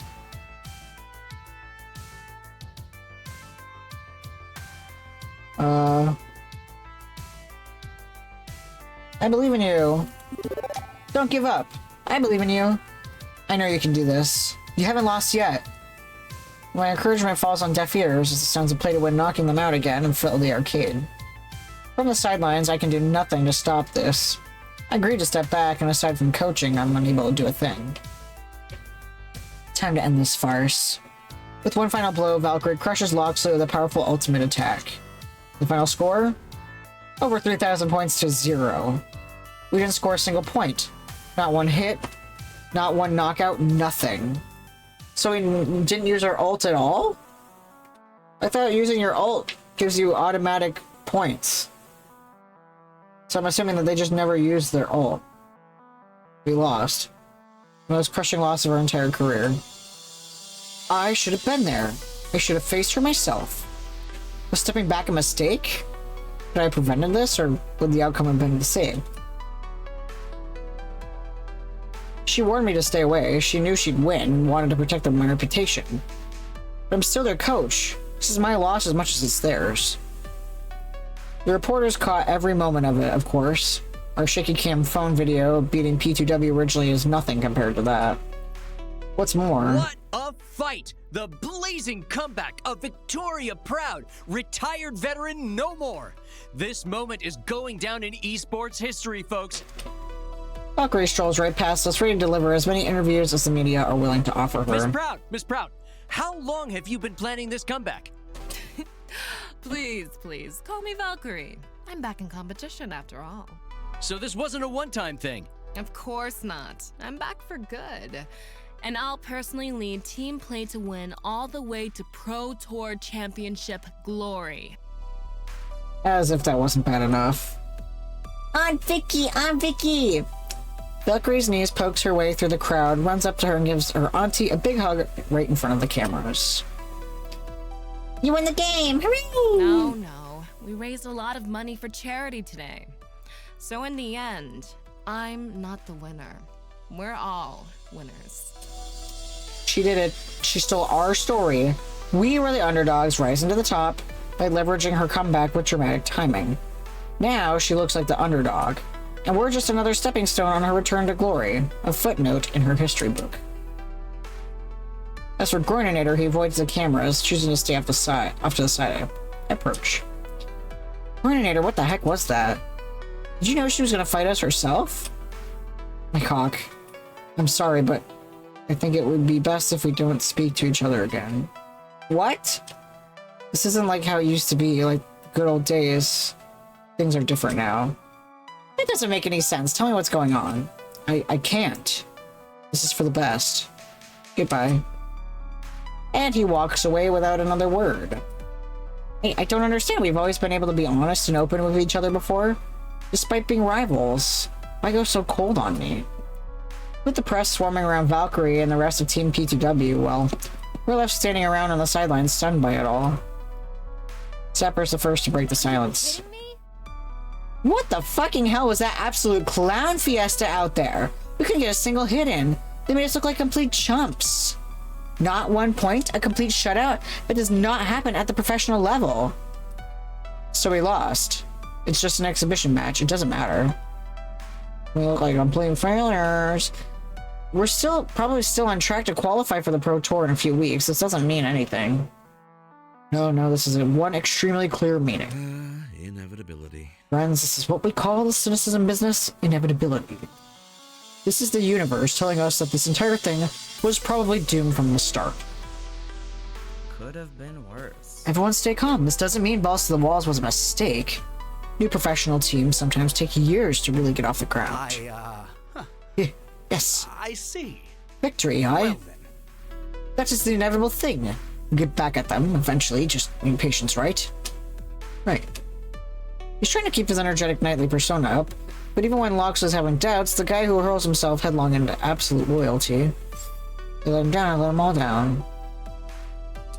Something's not right. Excuse me a minute, please. I think she knows what's going on.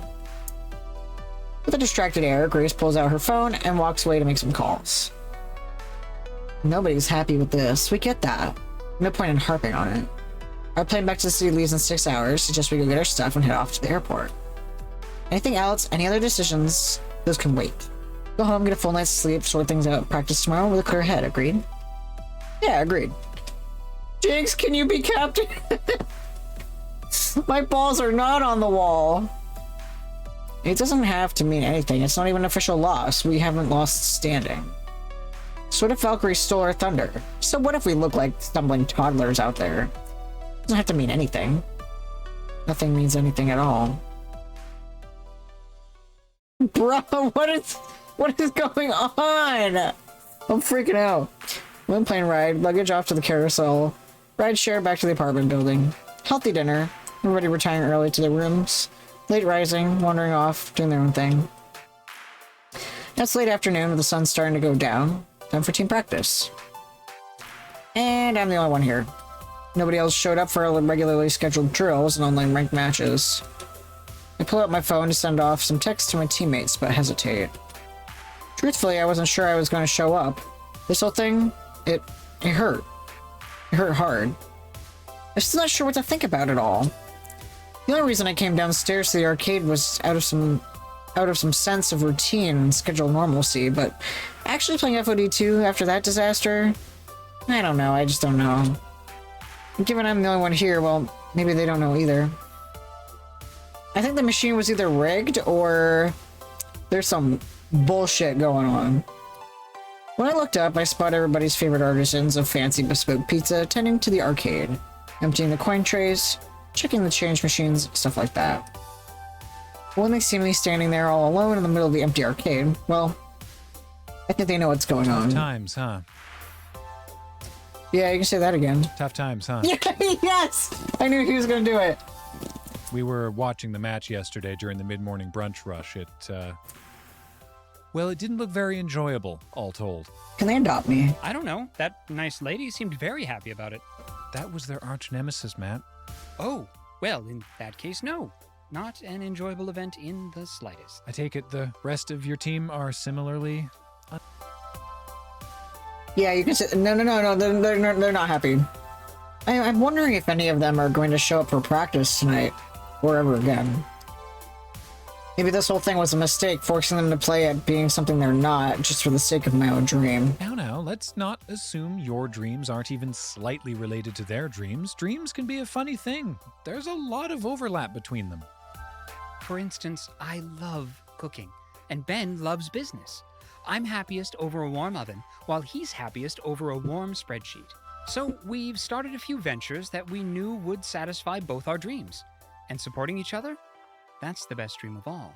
Yay. Maybe your friends didn't dream of glory the same way you did, but have they been happy with supporting your dream? That's the question. I think they were.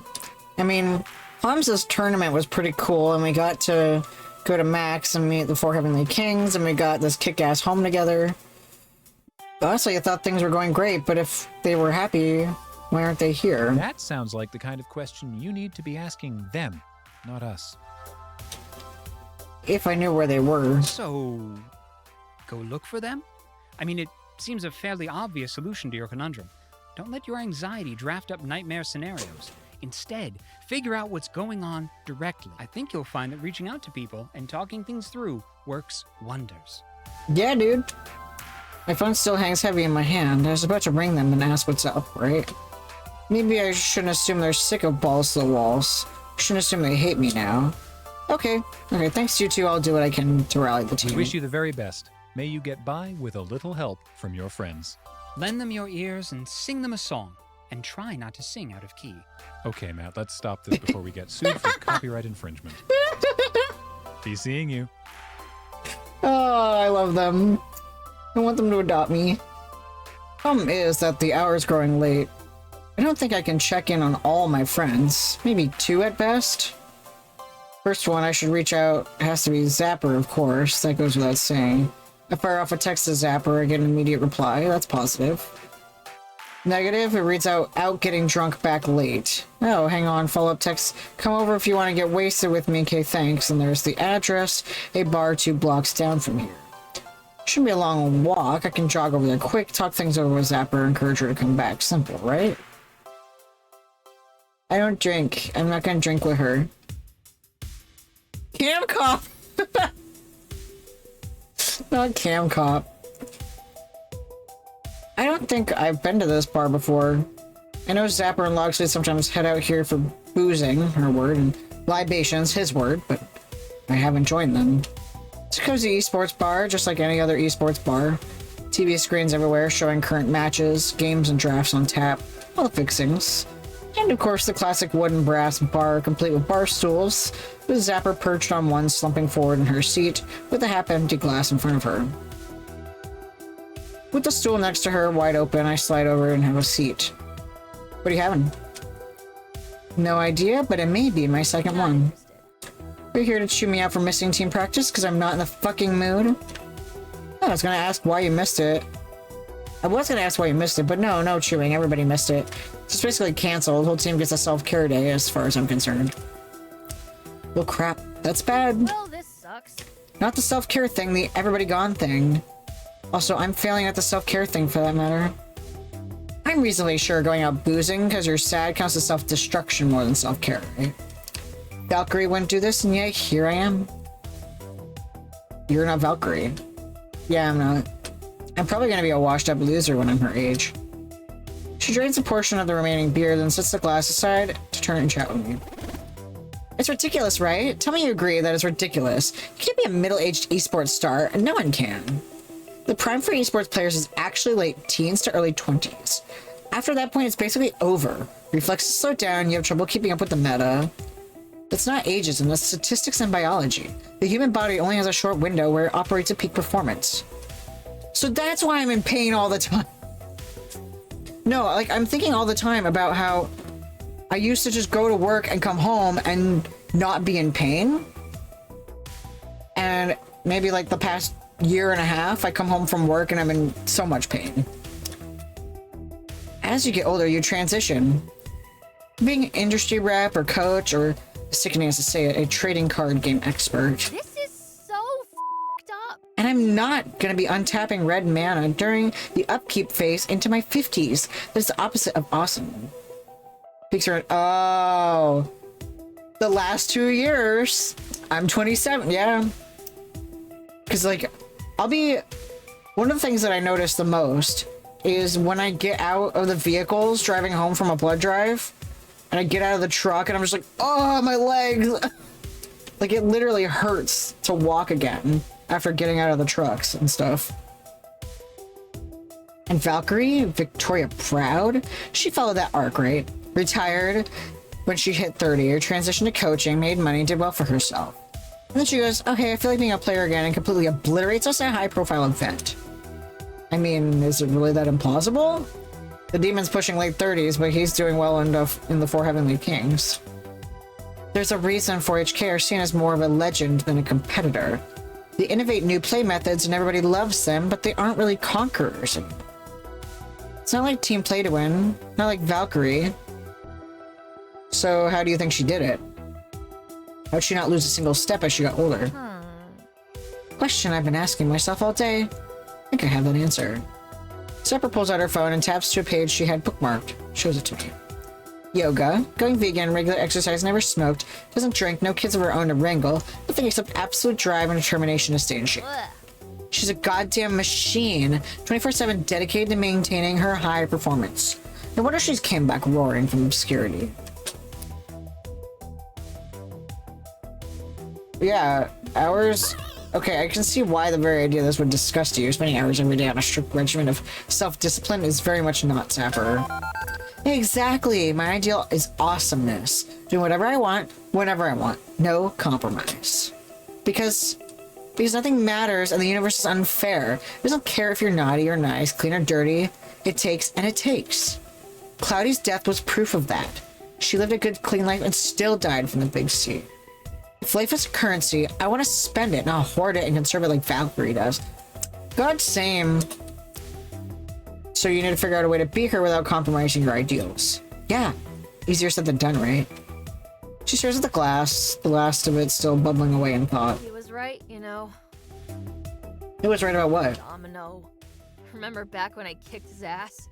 It's because he mocked me by saying soon I'd be old and slow and tired. That's what scares me. That's really what set me off.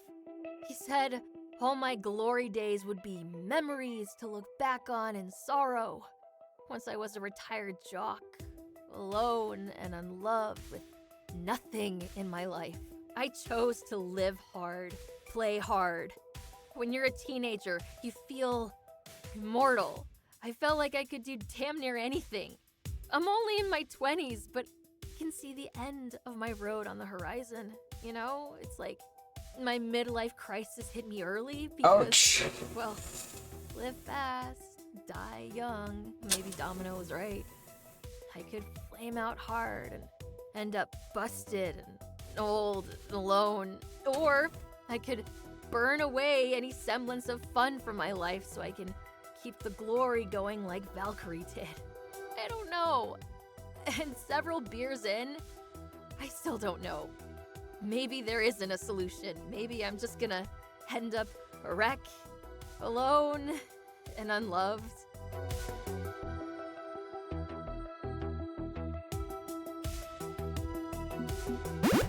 You fade away. See that happening, Zapper. Even if your reflexes go to hell, you're going to find some way to thumb your nose at the universe. I'm picturing a 60-year-old Zapper conquering the world at a heavy metal knitting championship in Finland. Wait, that's a thing? Google it, it's a thing. Maybe life feels dark and broody now, but I bet you that Granny Zapper is going to be living to the fullest, giving the establishment the finger all the way to the grave. Yeah, because that's what I was thinking is like, I always reference all my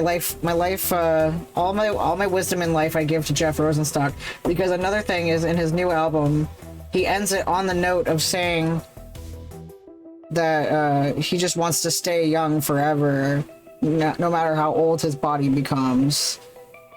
I was just like, yeah, dude, I'm gonna be like that. I don't care.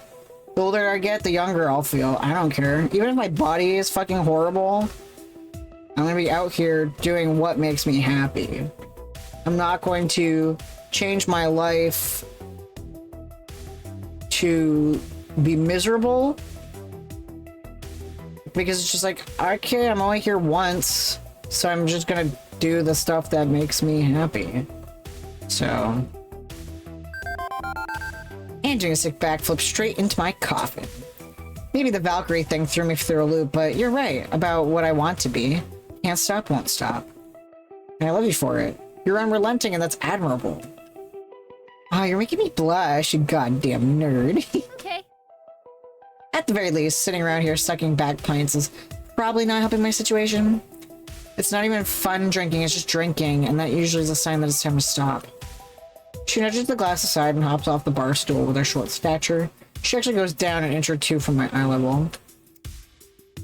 If I'm gonna beat my brains out with barley and hops, it's gonna be for a way cooler reason than this. Let's get back to the arcade, maybe we can salvage the day, right?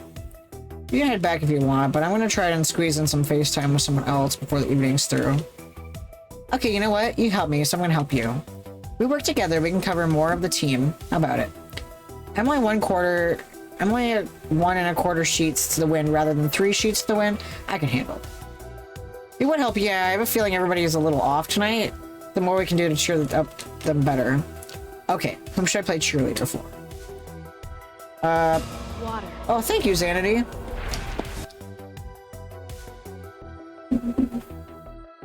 I would say Loxley because Loxley's her drinking buddy. Loxley's missing in action, but you get along well. Maybe he'd listen to you? You got it, boss. I work for you, remember, you're my boss. We can argue about who gets boss who around later. First, friendships must be saved. How are you, Xanity? I hope you're having a great day. And if it's not a great day, just remember that you're a great person. No, I just remembered how one of my coworkers told me about this time that she rode a public bus and there was a homeless guy on the bus who said, I've never had a bad day in my life. Some days are just better than others. And since she told me that story, I'm like, damn, maybe that guy's right. There's no such thing as bad days. Just better days than others. Okay, that's sorted out. Who am I going to check in with next? I kind of want to go in with Grace. Should be too hard to reach. She keeps her phone at the ready 24/7. Or have a quick text to ask if we can chat. Reply is just a pizza emoji. That's it. A little tired, but generally good. Took longer to do house chores than expected, so I'm a little irked. Gotta put side stream related work for tonight. That's the best thing to do, is just, you know, putting aside things. Where's my brain? I have a tendency to do that. I do the house stuff first, and then realize I have no energy to do anything else. But yeah, that stuff can always wait. You know, you can always wait for another time when you're feeling more inspired. Don't try to force yourself to do things you don't have the energy to do. The reply is just a pizza emoji. That's it. Normally she's the one who insists on proper spelling, punctuation, grammar, and capitalization, even in texts. Sending a single emoji and calling it a day? Yeah, I think something is wrong. Fortunately, that tiny digital picture is worth 1,000 words. Or at least 8 letters. I know exactly where to find her. Pizzeria. I gotta sleep early for an appointment tomorrow. I'm super inspired. Lending to the irk. Oh, okay. So, like, are you able to, like, get out a gist of what you need to do? What was that? Paper bag fell. So, like, for example, today I was feeling inspired while I was behind the wheel. And I'm like, great. I can't write when I'm behind the wheel. Best I can do is just throw my ideas in, try to solidify my ideas in my memory as much as possible, and then just write it up. Next time I can just sit here and just imagine exactly what I was going through at the time and see if that can help. Outlines and sketches, I'm finishing phases. I did see Queenie's avatar. It was really cool. It was like spacey almost. I was gonna comment about how I really like how all of your avatars don't have a clear face, which I think is really cool. It definitely fits the whole vibe and aura that I get from Xanadu system as a whole. You know, it's just like that layer of equally candid as well as equally mysterious. She's the embodiment of the night sky. I love that.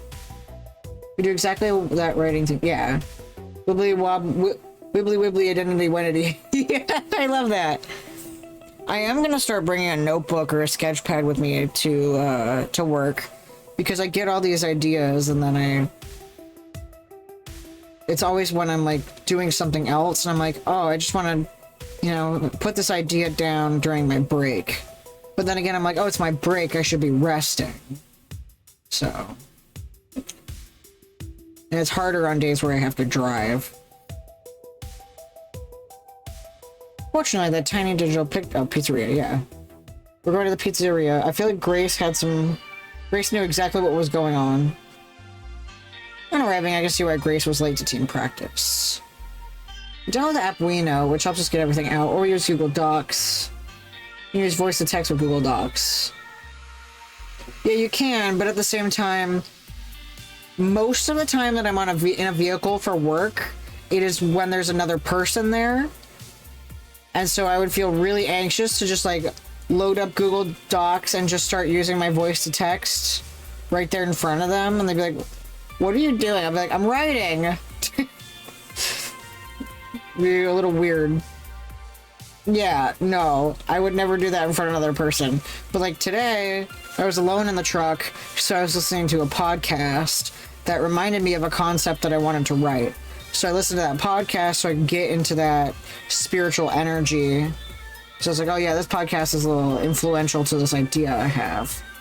So, and now I just need to, so now that I know next time I'm going to have time to write, will put the episodes of the podcast I listen to on so that I can get the atmosphere. But I've already listened to them, so I don't need to listen to them for the plot. So there you go.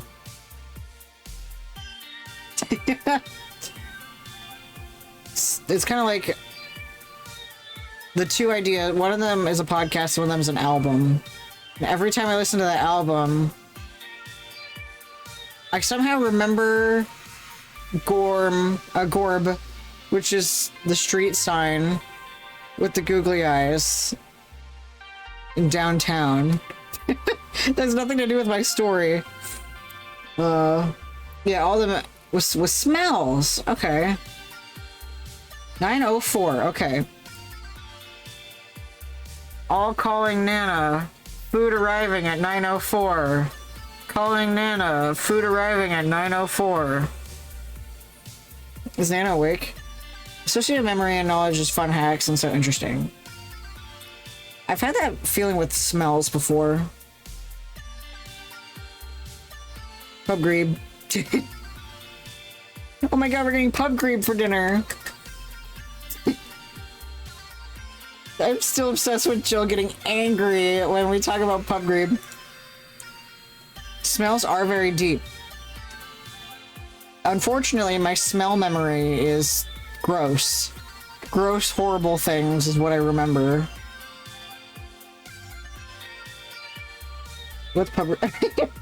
Pub grebe is a nonsense word me and Nana made up. It's just a nonsense word. It doesn't...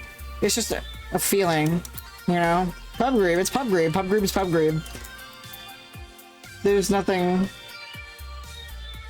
They're out... They're on Redacted Street across from Deleted Ave. And at your address right at Killed by Mods. Yeah, Nana wrote a random word on the whiteboard.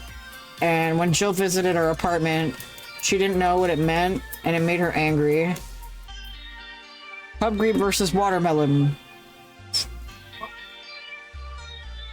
Pub grebe versus butter, right. Dude took us forever to realize what the smell of beer actually was, because we'd smell it and get all these whack holiday memories. I think we're smelling cookies for the longest time. Or like, when we first moved into this apartment, Nana looked at the ceiling and said that ceiling smells like coffee. And I guess it's because the drop ceiling reminded them of the smell of coffee at church. But like, I remember bad smells more than good smells.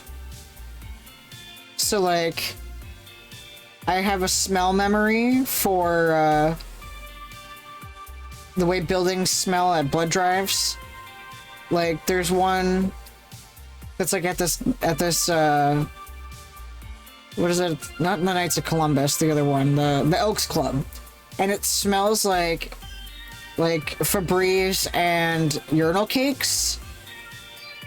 And it's not good. And I always wear my mask whenever I'm there. And like, the carpeting is wet, so it smells a little mildewy.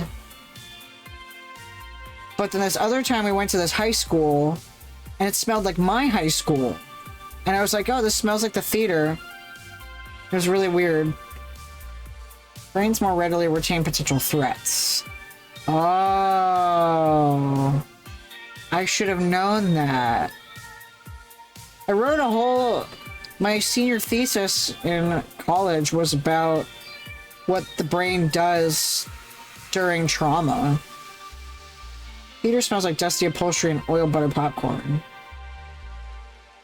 Well, I've been thinking like my high school theater, so no popcorn.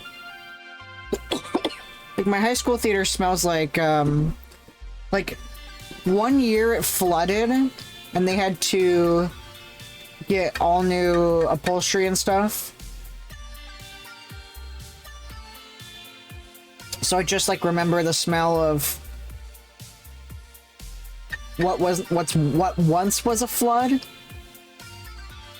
You know, like there's no mold or mildew anymore, but it smells like there used to be mold and mildew there. But because it's been cleaned, it's almost like a comfort. But then like the smell of sawdust from building sets, all that kind of stuff.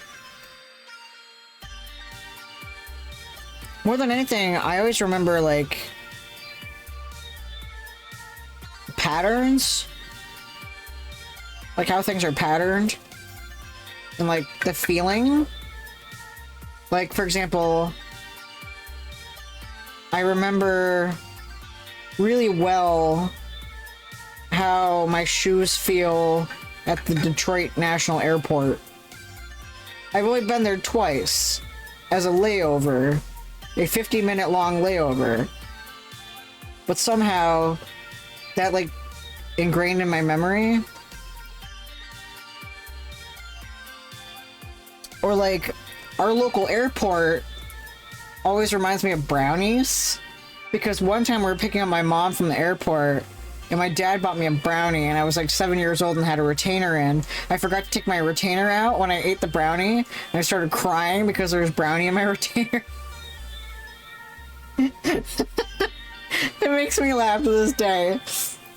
And every time I go pick up a friend or somebody at the airport, I can't stop but think I had a traumatic episode with a brownie here. Come with me and you'll see a huge neurodiversity in how we all experience sensations. Exactly. Almost there, friend. Yay! Oh, good job. Yeah, right? I'm so excited I get a snack. On arriving, I can see why Grace was late to team practice. I can smell this room. It smells like Paul's Pizza from the town I used to live in. She's effectively cornered in one of the corner booths, blocked from escape. Or like Sbarro. The woman who's blocking her, that woman is frowning in a highly disappointed manner at my teammate. I can overhear a bit as I poke my head into the pizzeria. God, that scared me! Oh my god, that scared me. Jay, you fucking startled me. I'm so sorry. I didn't press the button. I can smell the off-brand pine sol used on that shiny ass floor. That's the power of pine sol, baby. It's very troubling, Grace. Very troubling and concerning. Father has been livid ever since you left. I'm doing what I can to keep the family peace and stable, but you aren't exactly making my job easier. Family meeting. Okay, fully justifiable reason for her to skip practice. I shouldn't intrude. There's still time to make this right. One easy way to fix everything. Come home, abandon this video game silliness, and come back to your work for Cooper Technologies. Get your life back on track. Stop throwing away your future.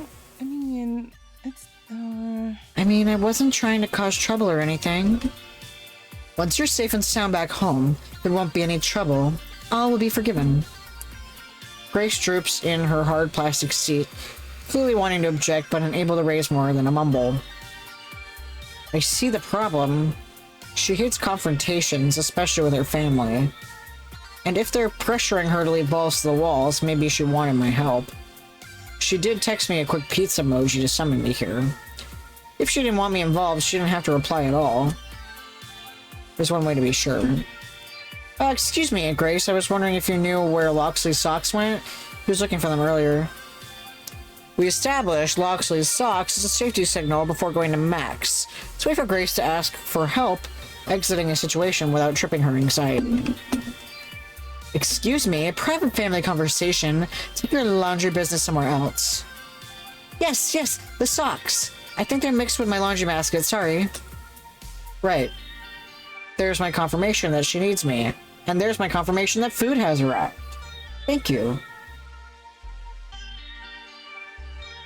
Calling Nana, food arrive. I can't wait to see what my mystery snack is. I see no food. No, we can have Nana do it. I slide into the booth, taking the seat nearby. Hi, I don't think we've introduced. My cock, coach to balls to the walls. You must be Nia Cooper, I've heard so much about you. Mostly how she pressured Grace into an internship at Cooper Tech. and pressured her into making Iris from a pile of random technology assets, but I'll avoid burning them.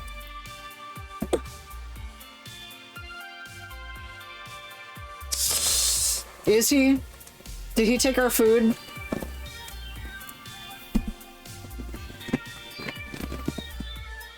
The free food fridge is on the other street.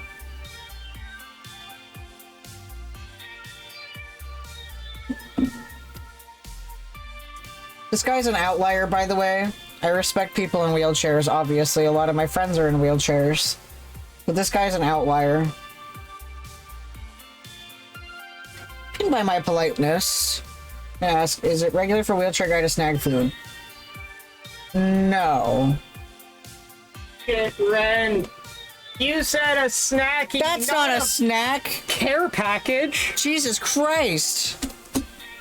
Thank you. Watermelon. You spent 83? We got Bob Gorn. I love Bob Gorn. Bob Gorn is yummy. Nice.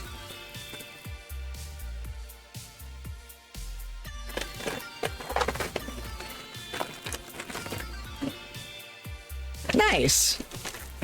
Popcorn and pretzels and watermelon tea, which is and Homo Oreos. Because they're the same color, that's why I called them Homo Oreos. My friend Leonard always said that. He called them Homo Oreos. Which one do you want? You want your iced tea? You don't want a snacky? This is a snacky. You're gonna pee all night. Thank you, Wanata. Also, I didn't know that they had plastic bags in New York.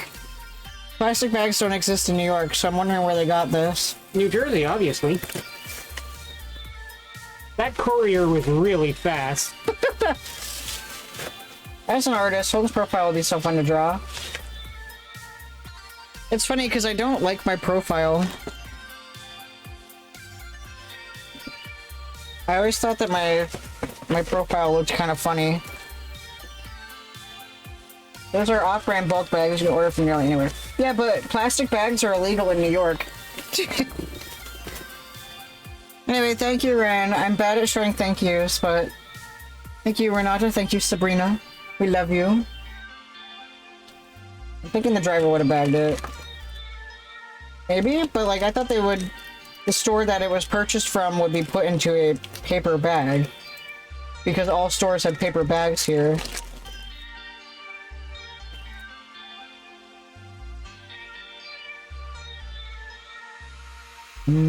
Puerto. They're fused together.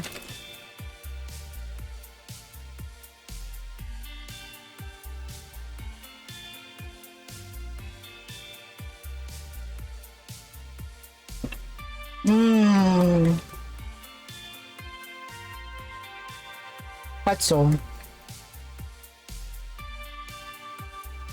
Nana, can I be a jackass and ask for a refill on my water? It was still warm from yesterday.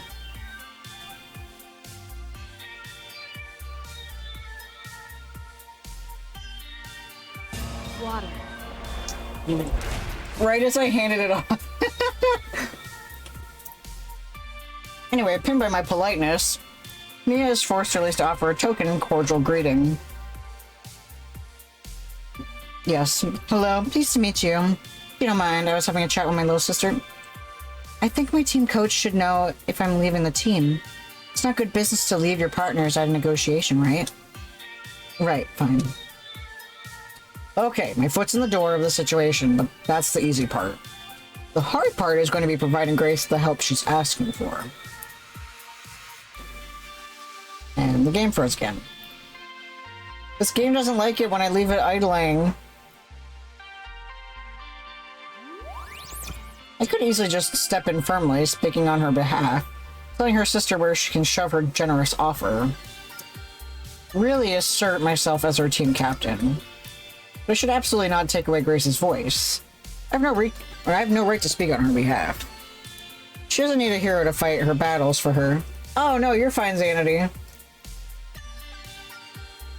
This is gonna take subtlety. I need to provide the affirmation she needs, make indirect suggestions, remind her of what she values most in life. As I was telling Grace, this is no offense to you, mixed cock, but pursuing this arcade affair, she's putting her future in jeopardy. Surely you recognize that these esports are of short-term value, yes? Thank you. Oh yeah, cold water.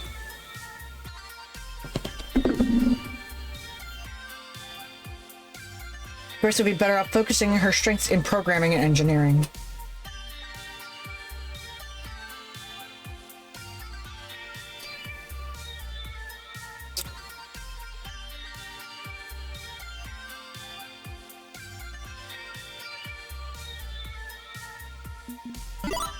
That's not for me to say, because this is Grace's decision and hers alone. My role as her coach is to provide her what she needs in her life to be happy. Squashed bunny option, my vote. Oh, that's the third one? Yeah. Not to keep her here or to push her away. Grace, do you want to leave the team? If so, you have my absolute unwavering support. What? You'd be okay with me leaving? I would be happy, but you don't exist to make me happy. You exist for yourself. And that's your right. Right. And you're right. I have a right to do what I want. I need to do for myself. And what I need to do is stay with my team. They just said that. You didn't have to. No, I don't have to. I choose to. Nia, you don't see the potential of this team. The purpose I could put it towards. We have a chance here. A rare chance to build something great. The esports scene needs more positive role models. More example of how things could be. And I can help with that. I'm sorry, sister, but there's too much at stake. This is too important for me. I can't take your offer. Fine. I strongly disagree that playing games for money is a viable career path, but it's your mistake to make. She drums her nails on the table for a second as she ponders her next tactic in convincing Grace to abandon this. If you insist on throwing away the family business in favor of a foolish dream, at the very least, you don't have to live with these people, do you? You were commuting to this dirty little laundromat for years before you left home. Why not continue that? Why abandon us completely? Well, I mean, it's easier to practice when... Grace, you didn't even talk to us about moving out. You literally left a note and abandoned the family home. Oh boy, yeah, that one's coming back to bite her on the butt, isn't it? The way you left hurt us, Grace. It was so impersonal. I didn't want to cause any trouble, so I figured... After your big brother left in a similar way, well, you can understand why father was so upset. I get that hanging out with your little friends is exciting and fun, but... Okay! Awkward! I'd rather it now than during the, I'm rather it happening now instead of during the triggering part, so... Look at that hanging out with all your little friends is exciting and fun, but they aren't your family. You belong with your family, Grace. Not with this bunch of strangers you've only known for what? A handful of years at most? Some less than that. Found family is just as valid, if not more. If you insist on involving yourself with their schemes for the time being, fine. I don't like the idea of you living with such disreputable people. Sweet jumping pangy bus, this woman is snobby. Who knows where any higher in the air, her neck might break. If you move back home, I'm sure we can smooth out everything with father agreed. I'm so sorry. I'm so sorry. Nia, please, I wasn't trying to make anyone upset. Easiest thing in the world. Just move back home, agreed? As she forces the question. Yo, who ate cheese up in this bitch? I did all that at the beginning of stream. As she forces the question, it's back on to me to give Grace the support she needs to push back.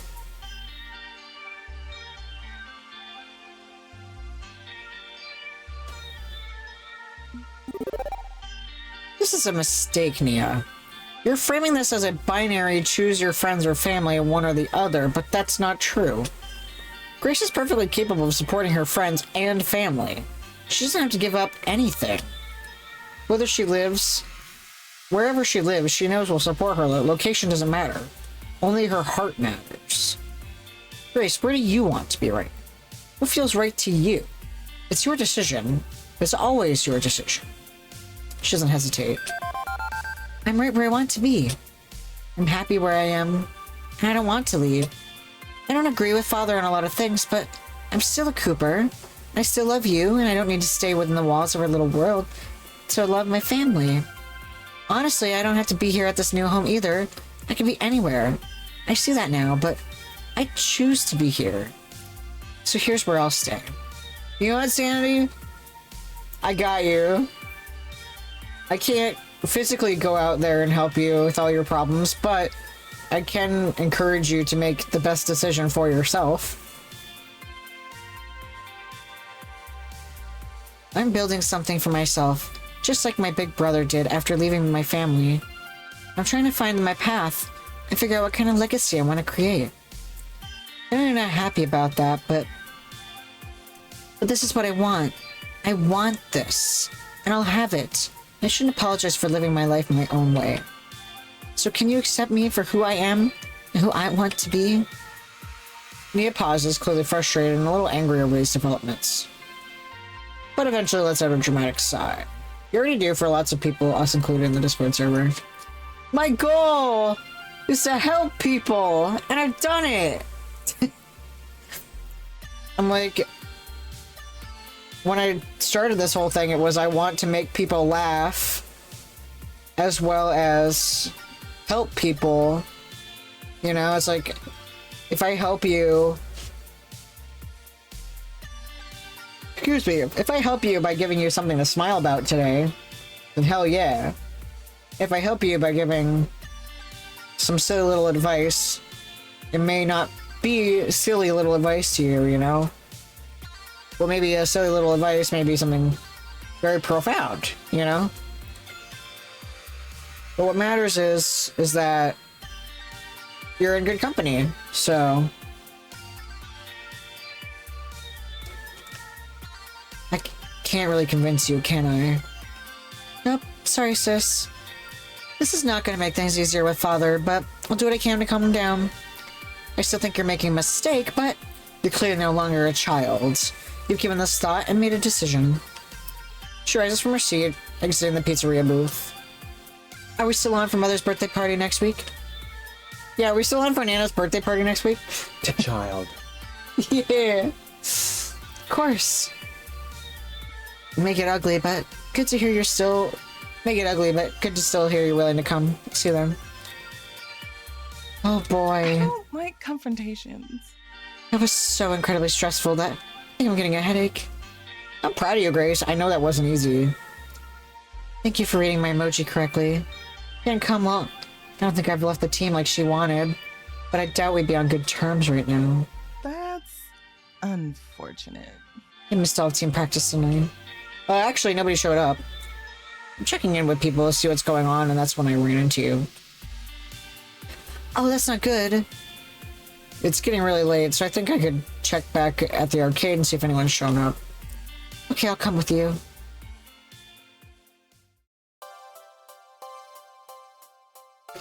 This day has been a week for real. I can't believe less than 48 hours ago we got completely annihilated by Valkyrie and Grindinator. And I've been so busy. Yeah, Nia does have issues. Mood, this day has been a week, yeah. And I've been busy running around getting the team back together that I haven't really had a chance to get myself together too. Still no time for that. As I walk back into the arcade to see if anybody's shown up, notice everyone has shown up. It's up to me to rally the team after a long day of personal troubles. My own feelings have to stay swallowed a bit longer. Game face on, be the leader they need, make this happen. Now we're talking! Gang's all here. Man, what a crap-ass day, am I right? But it's not over yet. We can make this right. I had some family matters to attend to, but it's been dealt with. I'm ready for team practice. When getting the team is getting yourself together, can risk the yeah. Yo, right? Damn. You got Xanity, you got a whole esports team. Getting the team together, yeah. Tis likely a bit late in the hour for full practice session, but I'm pleased with the turnout regardless. We do, yeah. Rough day for me, honestly. Could use a break. Could use some rest. Tomorrow, sure, but not tonight. Definitely not tonight. I've been dealing with some bad thoughts all day. Delaying makes sense tonight. Back again tomorrow? Yeah, not in great shape right now for practice. Delaying it would be nice. I feel like passing out, honestly. We also have artists and marketers on the team. Heck, yeah, you got the whole gang there. Everyone's a specialist in their own way. It's been a difficult day for all of us, but it means a lot to me to see you all here, definitely. Alright, team, let's go get boba! Motivational speech time. My energy's waning, but I have to take advantage of this moment. I have to rally them while they're all together. Okay, so Valkyrie and her team really hit us hard. And it hurt, but you know what?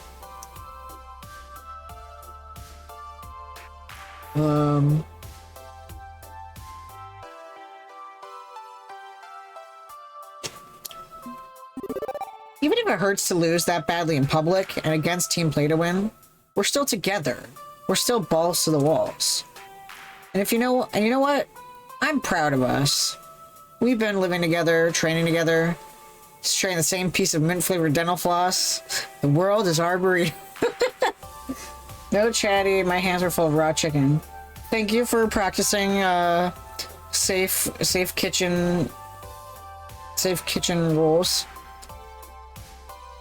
But not just for glory, but for each other, and for the team, for our friendships. So even if we lost time, we still have each other. We still have those bonds we've made together. That's something Valkyrie can never take away. And it's been a difficult time. Everybody's dealing with a lot, even outside the charity show match results. But I have faith. I have faith in us, and I know we'll overcome all challenges in the end. We can still do this, right? Exactly. You know, I never really cared about glory, but I still care about the team. About you. Yeah, without all of you, I'd be in a far worse place. That's the truth of the matter. You helped me keep it together, and I'm not planning to abandon ship on that anytime soon. But balls to the walls, for all that we are and all that we believe in, we shall endure. I'm glad you feel the same way. Thank you, everyone. Thank you. We've got a long road ahead of us in these last few weeks to secure our slot in the Pro Tour, and get ready to take on Valkyrie again. Well, there's no need to rush it. Let's get some rest and come at it fresh tomorrow. Together, nothing's gonna stop balls to the wall. Let's have a rousing cheer for... Pardon me. Excuse me, one side. Oddly enough, Ben and Matt enter the arcade walking with purpose over to the gathering, and interject themselves into the crowd of balls to the walls. Hey Ben, Matt, something up? There's someone outside the laundromat asking to talk to you. What, at this hour? Have them come in then. We deliver only the message, not the messenger. He said he needs to talk to you outside, so that's what we come to tell you. Shabby-looking fellow, glasses, wearing a white and yellow jacket. Wait, what, him? Well, honestly, not up for whatever this is, not when I'm this tired, but I pumped out this much energy to keep my friends going. It's not like I can ignore it. I feel almost obliged to investigate. Okay, everyone, head home. I'll go see what he wants, and I'll join you in a few. The heck is this about? Oh, dear. Okay, trigger warning. What trigger warnings are we exercising here? Like, what topics are brought up that we need to be prepared for? Okay. Cool. Anything else, or just that? If you're sensitive to that topic, let me... Can you pen him? Vehicular manslaughter. Okay. TW...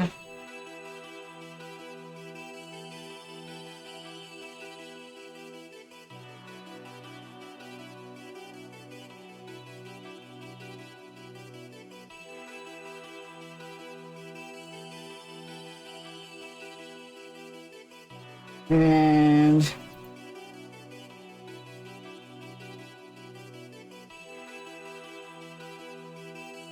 okay. Cool, I pinned it. I just starred the word just because sometimes even seeing the word it won't get through.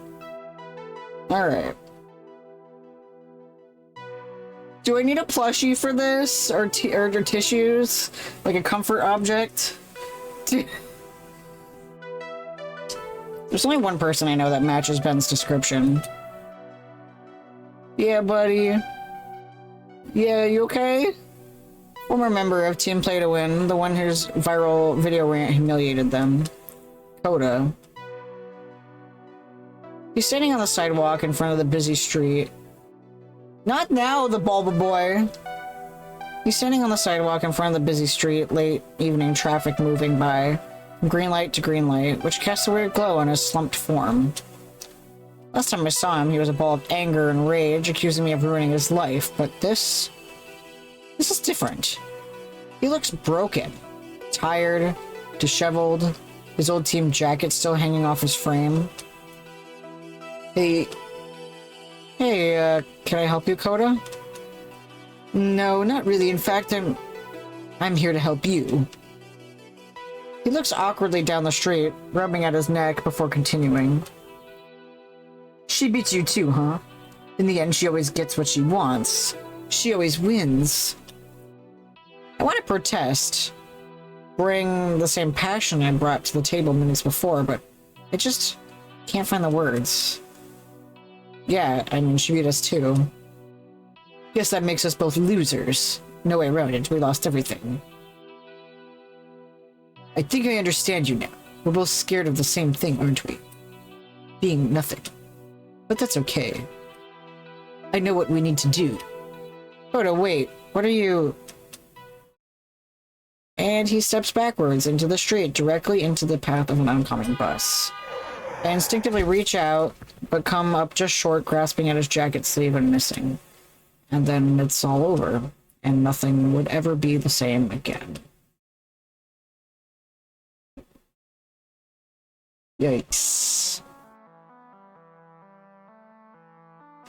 That's a way to finish a story. Uh-huh. Hooray? Yes.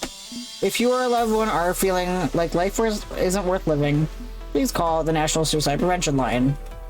That's the number right there. It's right there. That's the number. I've tried the text line before. They do more than just suicide feeling. They also help out with just like, even when you're having like gentle ideation, like not even like actually planning on it, but like you're like, oh yeah, this is not worth it. They even help with that as well. So I am good on that. And I would like to save the game. Look at me getting a chapter done in the whole stream.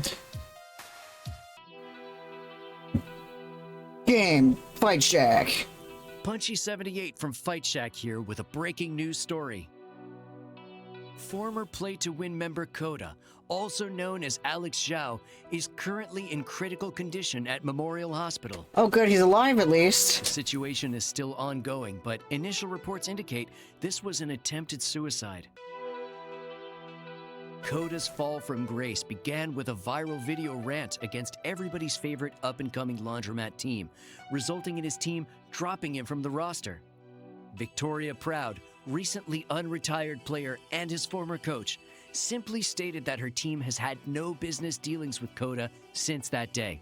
With the esports scene in turmoil after the surprise victory at Pengi Paradise, and now this tragic incident, keep an eye on Fight Shack for updates. I hope he's okay. Like, you can be a jerk and still deserve to live. It is the distant future year of 20XX, and I'm very tired. I just watched an old rival walk into traffic right before my very eyes. I still remember that smile on his face as he did it, like it was a relief. Yeah, he's not okay, but like, he's alive.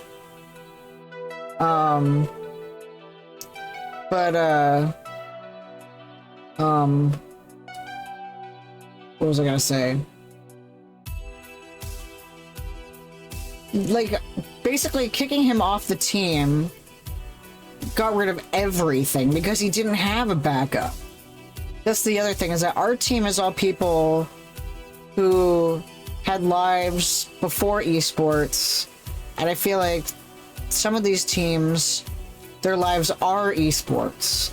They don't have anything before. So he didn't know what to do with the rest of his life. He didn't have anything. It's like he wasn't given any sort of counseling. Yeah. I just watched an old... Oh yeah, I heard that. Naturally, the police were on the scene moments later, so I had to stick around while they sorted out the situation.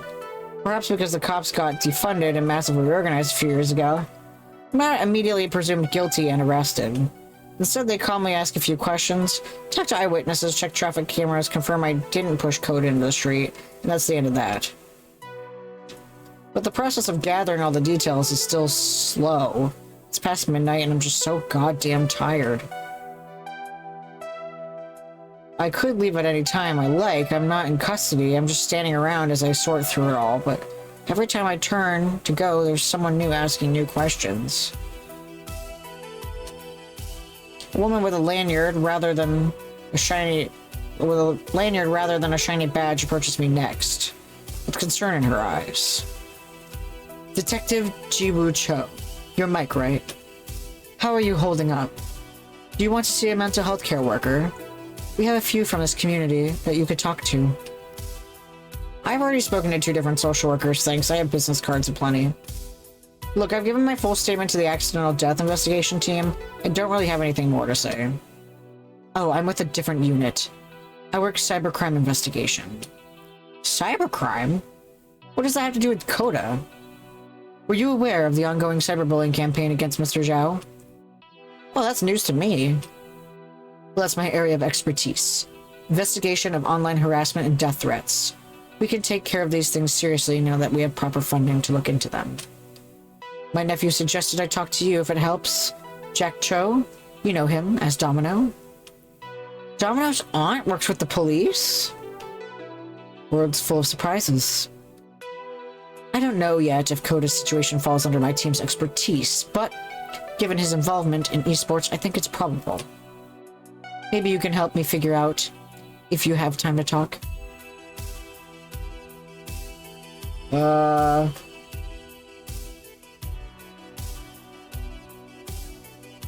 I take a... I've already given my story twice to other investigators. How he uploaded Coda's rant, what he said when I ran into him at Max. Those are the only times I've ever talked to him. There's nothing more to add. Okay, if you think of anything else in the days ahead, just give me a call. Detective Cho passes me a fairly cheap-looking business card. I suspect something's going on here beyond typical social media fights. You never know what piece of evidence will unlock it all. Thank you for your time. Get some rest. Talk to a care worker when you can. Finally. Time to put this mess behind me and get some rest. Put it all out of my head, forget it ever happened. One good night's sleep will make all of this go away. I didn't even like that guy. That's not a way to go about it, because he can change. People like him exist still, and people like him can change.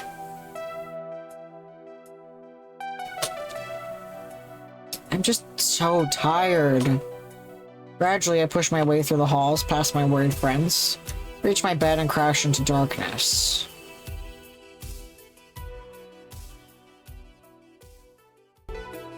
I just watched him manually die tonight. It could have been me. I could have lost all hope and given up. Yes, that's right. He was just like me. He lost everything. But I found love. I found companionship.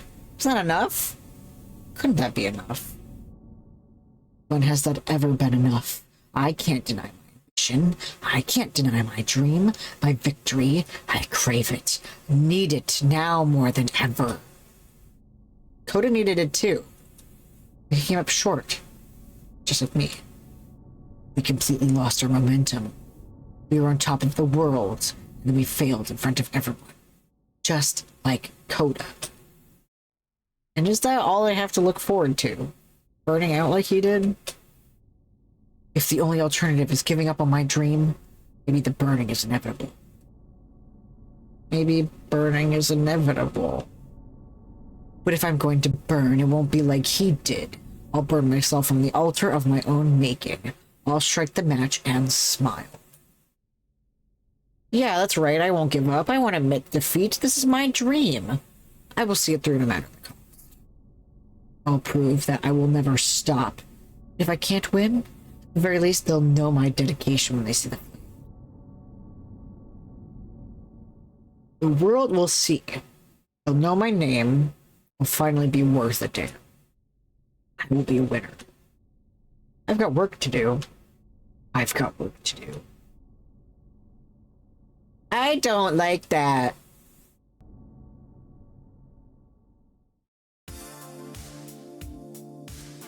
Zapper's Rules for a Life Well Wasted, Part 78. Be open to new experiences, no matter the dire warnings of others. Others are not you. You command your own existence. You pilot this meat pod known as the human body. You get to make the call. Sometimes you still say no. I mean, hey, use your best judgment, right? But if you can't actually think of a good reason to say no, say yes to life. Well... And you're certain about this? I mean, we left it on the menu mostly as a joke. Well, I could... A way to spice things up, if you'll pardon the pun. Mine's made up. I desire the nuclear option. I mean, because that's literally what it's called on the menu. The nuclear option. World's spiciest, hottest, most taste bud ruining pizza. That. I want that. Very well. On your head, be it, Matt. Matt tugs on heavy gloves and pulls out a pair of heavy welding goggles. Be a few minutes. May God have mercy on us all. He prepares the dough and starts extracting tiny red bottles of hot sauce from all over the kitchen as Ben finishes the other side of the preparations. First, you'll need to sign this waiver. Scribble out a name at the bottom without reading.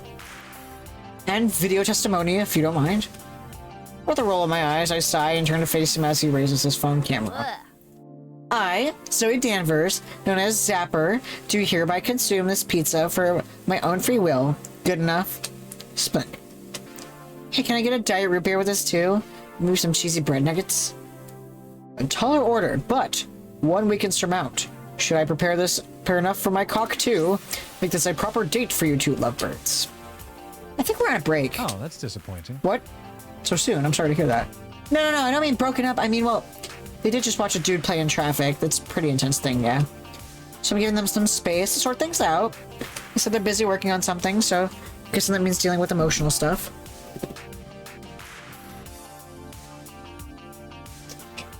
Yeah, there was a tragedy. What happened to that poor man?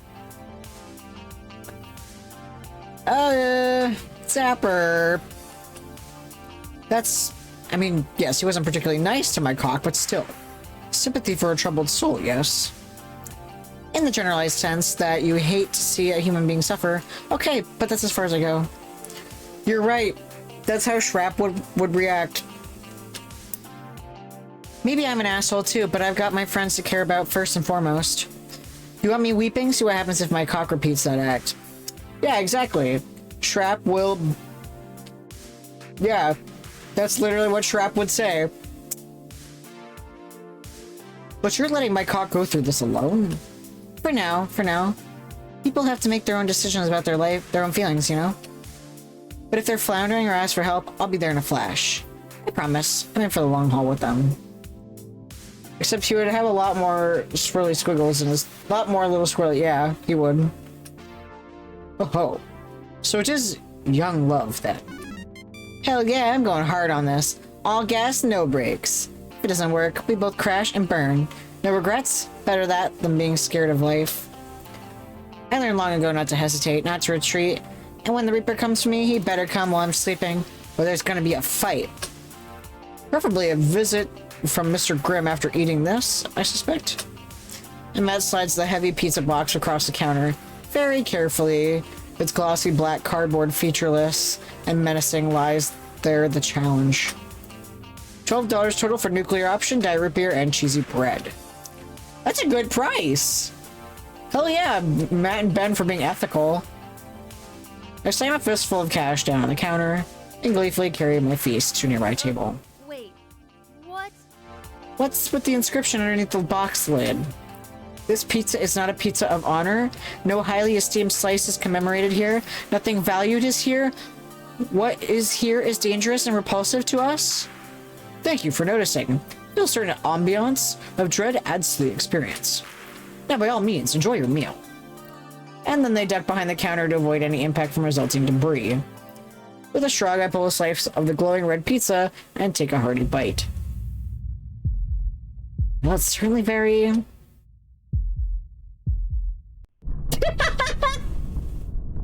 Floppenheimer. Very spicy, but honestly, it's not that bad. Dare I say it's a bit too tame? You got any habanero back there or something I can add to this? Slowly the pair emerge from their fallout shelter, incredulous. What? But all the spices I used. I used all the spices, every single spice we have. Nah. Yes, sorry, I've been eating weird ass stuff since I was a kid. Munching bugs on a dare. Honestly, had hotter than this. By now, I've got a stomach made of titanium and intestines that could digest a small automobile. But hey, points for effort, right? As Ben and Matt stare at me in wonder and horror, I munch down the rest of the slice with one hand while tugging out my beeping phone with the other. Oh good, my cock's getting the team together for an announcement. Guess break time's officially over. Hey, can I get a takeout box for this cheesy bread? Thanks. I box up the rest of those goodies, briefly balancing it all as I push my way out of the pizzeria. I stand in awe of what we have just witnessed. As do I. On the plus side,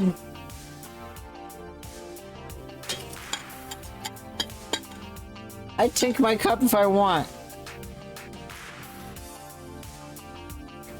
As do I. On the plus side, our insurance premiums didn't go through the roof, and neither did she. I put my cup down. When I arrived at the arcade, everyone else has arrived before me, everyone except for our coach, cat wrangler, manager, my cock. Hey, any idea what this is about? I haven't talked with my cock all damn weekend. Don't think any of us have. No clue what this meeting is about. I'm sure it's just announcing that we're resuming team practice, right? We've been on an official hiatus since Pinky Paradise, but... that would make sense. We've only got a month until the Pro Tour finale. That's not a lot of time. I thought we were already in excellent shape on that front. The loss of Pinky Paradise didn't change our standing. But we may have bigger concerns than the shiny tin cup. Depends on how my cock's dealing with things. Guess we're about to find out.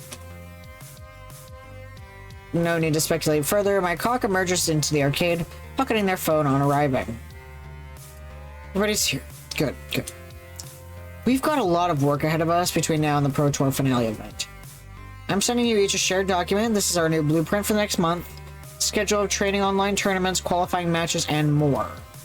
My phone vibrates as the document arrives in my inbox. Taking a cursory look through the organized pile of colored boxes, names, and events. Nearly the entire month is blocked out. A full month of activity planned right down to the minute. Irish ran the numbers, and this is the optimal path for ensuring our victory in the Pro Tour. It's going to take hard work and dedication, but I know we can do it. Anyone have questions? The silence is uncomfortable until I decide to step up and speak. Wait. What? If I'm reading this right, you have me scheduled to take part in an online tournament at 4 in the morning? It's a tournament hosted out of Australia, so that's 6 in the evening for them. Technically, the tournament lasts from 6 to midnight, so you need to be ready to play from 4 to 10 in the morning. Are you kidding me? No. A bit concerning, that. You also have me here training from sunup to sundown tomorrow. Not seeing any time off for breaks or food or proper personal hygiene. Honestly, Loxley, you're our weakest player right now. You need to shore up on your skills if we're gonna make it into the Pro Tour. I do want to do what's right by the team, I suppose. If this is what it takes, then consider myself prepared, but even so. You want me to take part in a tournament in Nevada? All the way on the other side of the country at Max Vegas in 1 week's time?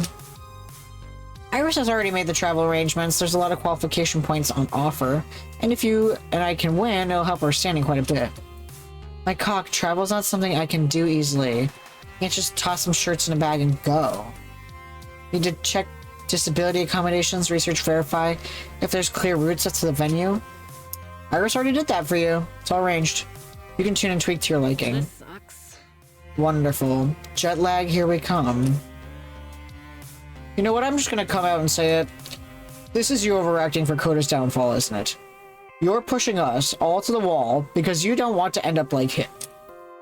This isn't about Coda. This is about seeing who balls the walls through the finish line. Look, 2 days ago I gathered you all here to rally you behind that cause. It was a rough day for sure, but we gotta pull through.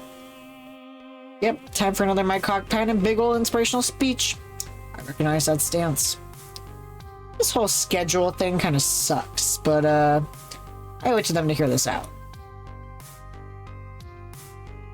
I know I'm lousy at planning anything, so maybe it's not actually a load of crap. I wonder what sort of speech it'll be this time. Inspiration? I know I'm asking a lot. I know this is going to be difficult, but I believe in us, and I believe in this team we built together. I see a happy future for all of us standing on that stage at the Pro Tour Finals, pulling up the trophy up high, showing the world what we can do together. We're not like some team of mercenaries like P2W. We don't trade and acquire players just to optimize our lineup. We are friends, and we'll win this one on the strength of that friendship. We're all going to have to sacrifice to make this happen, okay? But I know we can do it. It's going to be beautiful, and we'll be winners. Are you ready? Ready to do this? You know, you're right. Our friendship can carry us through. Maybe we can do this. Well, you only die once. May as well go doing what you love, and if this is what everybody wants, I'm down to give it a go. The power of friendship is a wonderful and terrible thing to behold, and I believe you are correct. Together we can accomplish greatness. Wow, everybody really bought that, didn't they? Hook, line, and sinker. But I know my cock just a tiny bit better than anyone else here. I know their heart. There's something screwy going.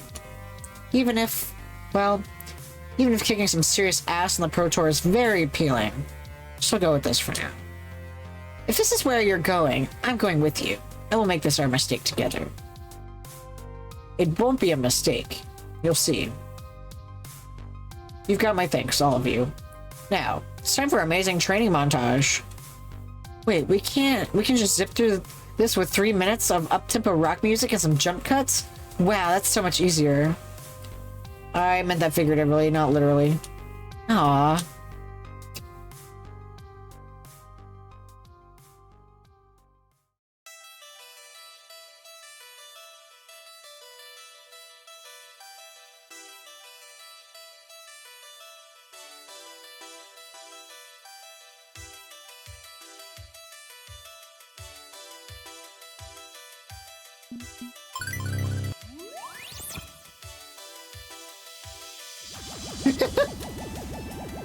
He did not like that.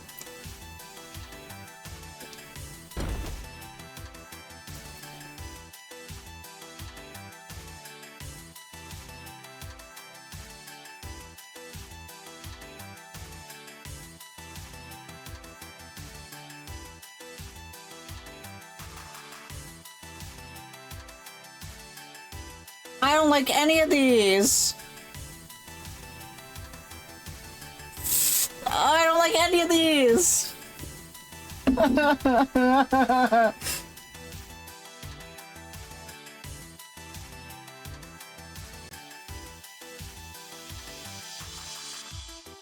I don't like any of these.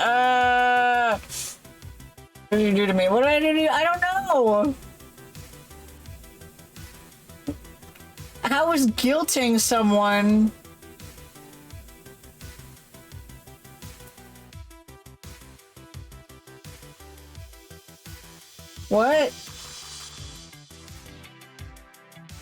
Oh, me telling you to sleep in your bed? Or to keep going? I stopped and comforted you and then went back to working. That's what I was doing. When I curled up and played games instead of helping moving. I mean, I was more gentle with my tone of voice. I wasn't snappy like Brian was. I hate the word guilt.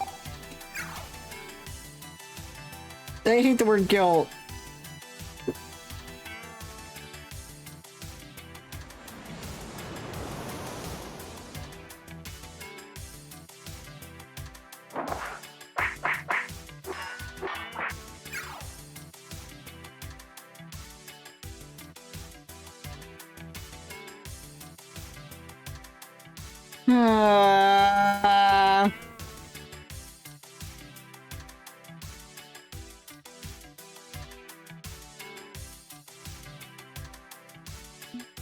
Yeah, I don't like any of these.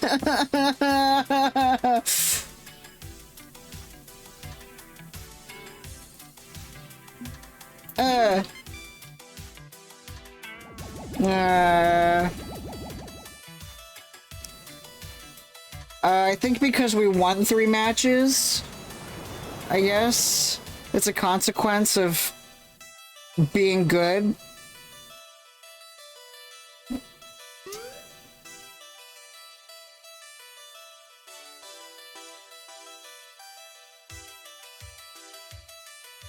Oh! Oh! I know who that was.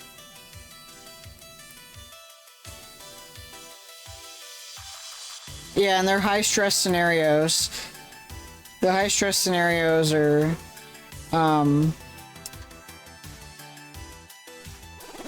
options are often removed.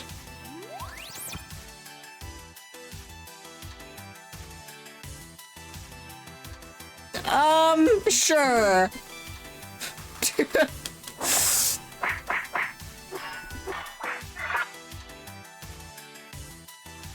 I don't like that any of my options are mean.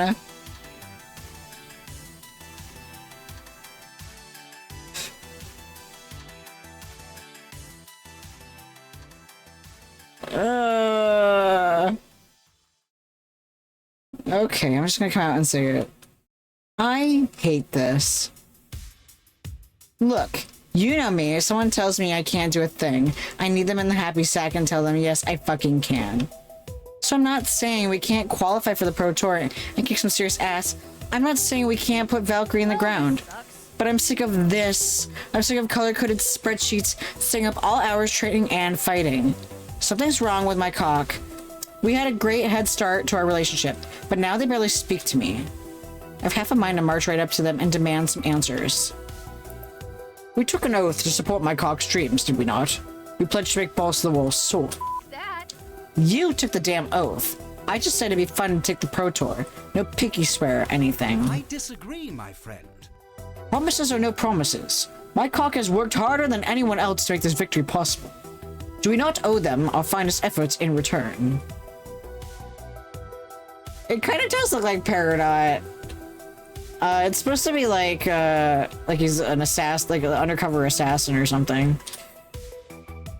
We should be discussing this with my cock, not holding a team meeting in secret without them present. This feels rude, frankly. Unfortunately, it's called for, rude or not, because I don't know any gentle way to say this, but... Yeah, some person who robs from the hood. We're wasting our time. Time spent chasing our dreams is wasted? That's not what I mean. I mean, we were already qualified for the Pro Tour finals. There's no reason to continue pushing ourselves to this extent. We already had good standing going into this. All we've done is solidify that. My cock had to have known, especially with Iris planning the spreadsheets. I just don't see that working out. At this point, Balls to the Walls is grinding for points we don't actually need and burning out in the process. And yet my cock persists in pushing us. Okay, so this has to stop. Question is how? Sounds iffy, at best. Confronting my cock about this is going to be tricky. We don't want them retreating into their shell of denial any deeper. I don't like confrontation. Do we have to? Can't we just get through this month and go back to normal? No way in hell. No, we're collectively done with it. Okay, I don't like the idea of confrontation, but I guess if there's another way. Okay. This becomes a question of strategy, yes? How to arrange circumstances for maximum effectiveness? We need to make sure we're heard. We have to decide what approach would work best with my cock. Figuring out someone's emotional weak point and striking it for massive damage. Ah, now the ball's in Domino's court. Domino, you're doing the creepy thing again. I mean, if I may contribute to observational talent. Of course, by all means. Do you have any ideas? What if... What my cock is facing is buried deep.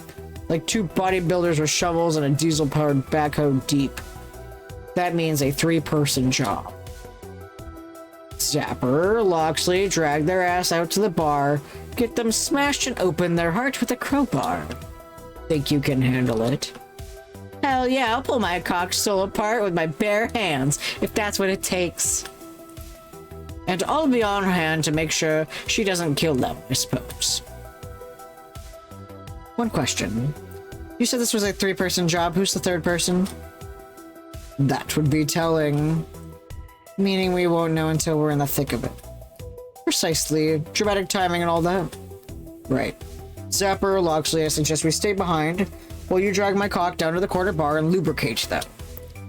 We're not doing phrasing anymore. Yeah, sorry, I don't know how to phrase. Me neither. Now let's do it. My cock doesn't drink. As usual, Zapper's gotta carry the team on her back. I mean, nothing new there, yeah? Still, a bit more important than kicking extra ass in FOD2 to pick up the slack. We're talking about saving the soul of my cock. I didn't even notice what time it was.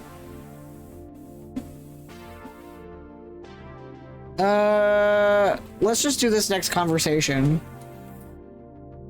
I'm not willing to call it quits on Zapper / my cock fanfic just yet. If this ship is sinking, I'm the one to pull the hull. Luring them out to my favorite watering hole was easy. I just skipped a scheduled practice, just a text saying where I could be found. By the time I was in my first round, they stormed in, looking to get us back on track. Hey, what's going on? Mandatory union enforced break time. Luxley and I are taking 5 and a pint. We don't have a union. Yeah, well, things change. You don't want the whole team going on strike and marching around GCF with signs. You'll take a break too. Confused by the declaration, my cock approaches, having a seat at our table. Look, I know the schedule's kind of intense. I wish we could budget in more time for rest and relaxation, believe me, but... My cock. This is the point where you listen, and we speak, not the other way around. Okay? I'm listening, what's up? Understand I speak from a perspective of respect. You've done right by us, and you continue to earn my loyalty. But true loyalty requires my honesty, yes. And I love you with the passion of 1,000 burning suns, but speaking true and from the heart. What the fuck is wrong with you? What? The schedule. It's completely fucked up. I'm not going, wah, I don't want to practice, wah. I'm saying you're lying to us about it. Rhapsody did the 4D chess math and you need to figure out how it all works, and guess what? This is so f***ed up. We qualified ages ago. We didn't have to do any of it. Precisely. I believe you have some explaining to do, cock. We still aren't number 1. Just because we qualified the final tournament doesn't mean we can't. We have our seat at the table. You neglected to even mention that to us. My cock, please understand. We care for you and want to support your dreams, but this isn't the way. And the fact that you misled the team, you can understand our hot feelings, yes? You and I got a bond, my cock, but that bond exists on the back of honesty, and right now I ain't feeling the love. My cock starts to speak, stops, unable to find words that will placate us. I know I'm pushing this hard, probably harder than I should. I've got a full head of steam and it's looking to explode. But I need to know, can't just back off and play nice guy like Loxley's doing, but I can tag out. Loxley, handle this. I can't right now, I can't. Understood. What this all comes down to is one question, yes? Why you would deceive us? A bit concerning, that. Please, just tell us why this is so important to you. Why do you have such an intense drive to win that you're willing to fight useless battles? Why do you need to win? it's... I owe them an answer. Sapper and Loxley, I owe them an answer. I owe myself an answer. I refuse to admit, even when Iris gave it to me directly.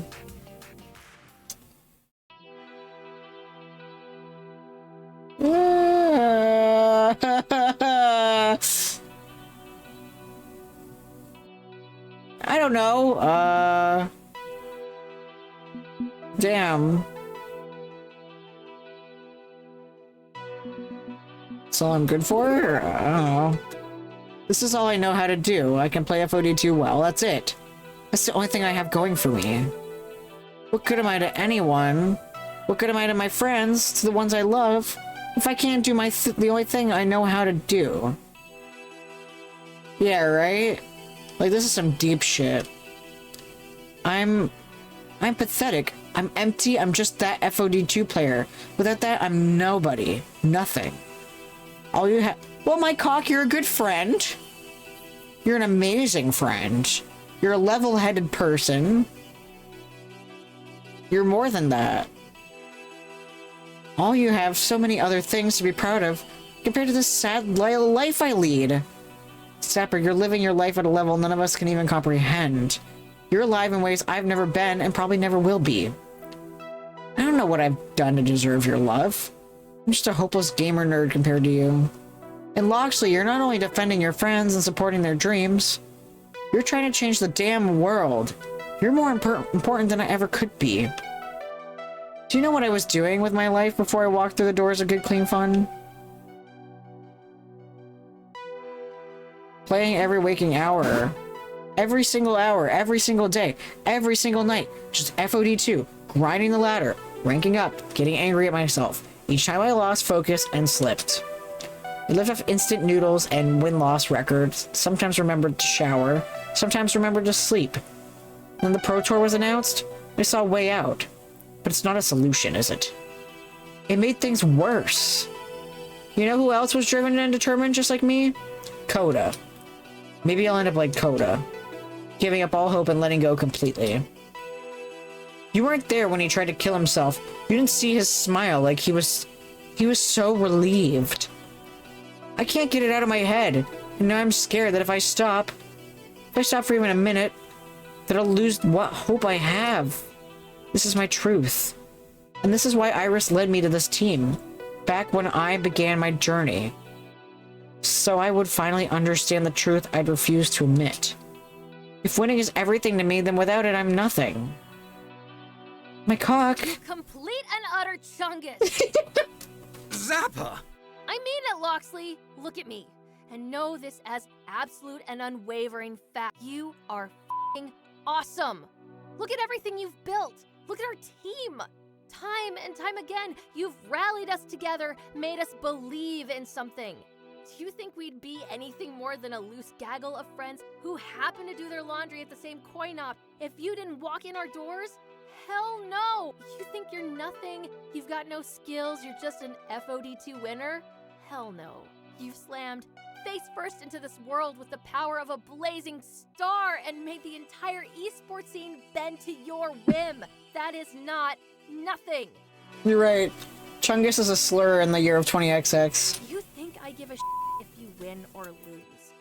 I love you because you're an inspiration. You think I'm cooler than you. I'm lukewarm at best in comparison. And I'm not gonna stop loving you just because you can't see it for yourself. You are stuck with me. Deal with it. Indeed. You may think me a silly swashbuckling fool, talking big game about honor and loyalty. But I've sworn true loyalty to exactly 2 people in this world. And you are one of them. I consider loyalty the firmest, most valuable currency in existence. I don't offer it lightly. Rest assured, you have earned your coin. Iris led you to us, yes? Everything she does is for a reason. And you went along with that reason when you didn't have to. If you were content to grind away in the dark, alone and miserable, you wouldn't have stayed. But you did stay. And what you've built will echo through the ages. Take heart, my friend. You're far from nothing. Where you stand, nothing is a pale and distant shadow. And you are the sun. You want me to go on? I can blow sunshine up your ass all day. Just say the word. I'd do it gladly. I mean, you both really feel that way? Ah! Should have been obvious by this point after everything we've been through. You have never been and never will be a loser to us. Wins and losses are irrelevant. I consider merely knowing you to be a win, and that satisfies. And don't forget, just a few days ago, you were the one running around helping us out when we had messy emotional meltdowns. I feel it only fair to return the favor and help you with your difficulties, which, hopefully, we have accomplished on this day. I'm speechless. The one on the team who usually makes the big speeches is rendered utterly speechless. But they aren't lying. They're absolutely sincere. I can practically feel emotional support radiating off them in waves. For years, I was alone in this, riding the crest of success to keep from needing to think about why I was riding in the first place. But I'm not alone anymore. They now see me for who I am and still care. But no, that can't be right. I'm worthless. I'm a failure. No. I'm my cock. I'm my cock. They see me for who I am and I still care. From now on, I listen to them, not you. I'm sorry. I got so caught up in my fears that I started pushing all of you away. The way I pushed myself. I hope you can forgive me. Man, forgive what? We're good. Always were, even when we weren't. Here. Apology appreciated. If we're not needed, we're here for you, my cock. Okay. Iris, please erase the schedule spreadsheet. The relief in Iris's digital voice is clear, as she cheerfully scrubs that bit of data from the cloud. Spreadsheet is dead sheet. You're all clear. We're still going to need practice between now and the Pro Tour Finals, of course, but we don't have to sacrifice everything in the process. We'll go back to the old training schedule. 1 or 2 romps per day with plenty of time and rest and time for fun. And when we do hit the big stage, if we do come up short at the finish line, I'll learn to live with that promise. I think we should get the team together so I can apologize to everyone else. Assuming they don't want to kick my ass, I mean. And that's when someone bursts through the door, quickly dashing over to join us. It's me! Sorry I'm late. We had a minor problem involving skee-ball machines at Dave Wiener's Peach Pit, and just a few hundred spiders. I do not want to know. So Domino told me you're having a moment of self-doubt and a crisis of self-esteem. I hurried over as soon as I could to, it's cool, we fixed it. What? Yeah, my friends told me how much they cared about me, and I'm feeling a lot better about things now. But I had a speech. I had a whole speech ready to go about trusting in your friends and accepting yourself, and... I'm sorry. I mean, you could still make your speech if you want. No, the moment's passed. But hey, glad to hear you're, better.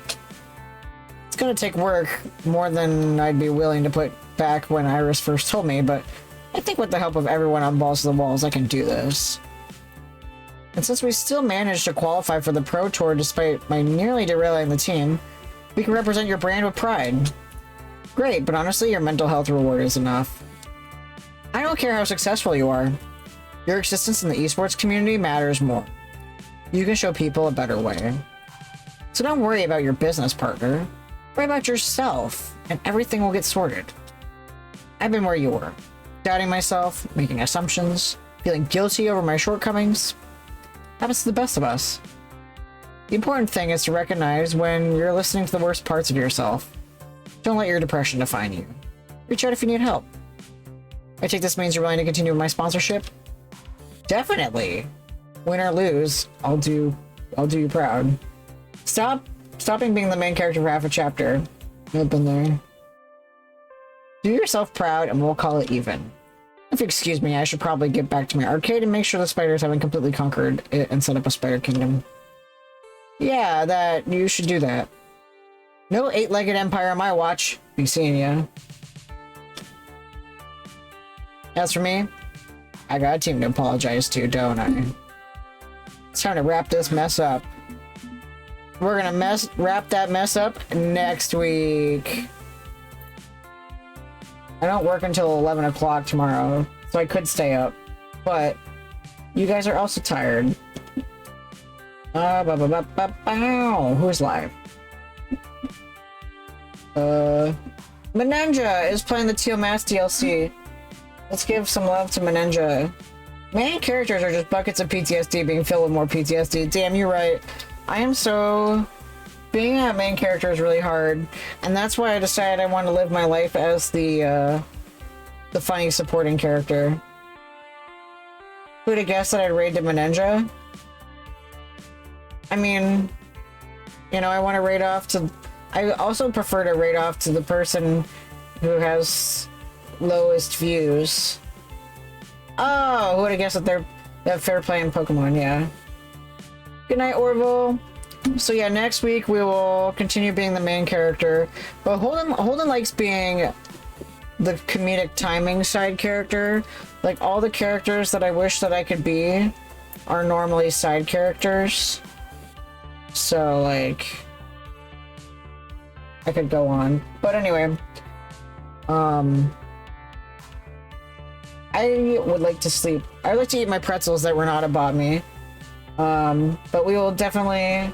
I have 5 different opinions on that. Yeah, we can talk more about this in Discord too. We're welcome to do those conversations. Not sleepy, I just want to eat my pretzels. But yes, all of you get your sleepies in. We will be playing more of this next week, presumably. Depends on what my schedule looks like. I'm not gonna look at my schedule right now. But next week's gonna be a good week because it will also be the finale of oh yeah, Monday we'll finish our cliffhanger in Pokemon, and then we'll finish our cliffhanger in this game, and we'll finish Zelda. So it's gonna be a big week next week. I'm excited. Hope you're excited. Thank you, Sanity, for fixing my microphone so that I can get all up on this bitch and be like, hey, what's up? What's going on? Anyway, let's go say hi to Menenja, and I hope that you guys remember how loved and important that you are, and that you are wonderful people who deserve every ounce of attention and affection and good vibes that you get here. So, you are valuable. So valuable. Alright, we're gonna raid off to Menenja. Said it before, I'll say it again. I just want you to remember that I love you. And have a great night. Bye-bye. Goodbye.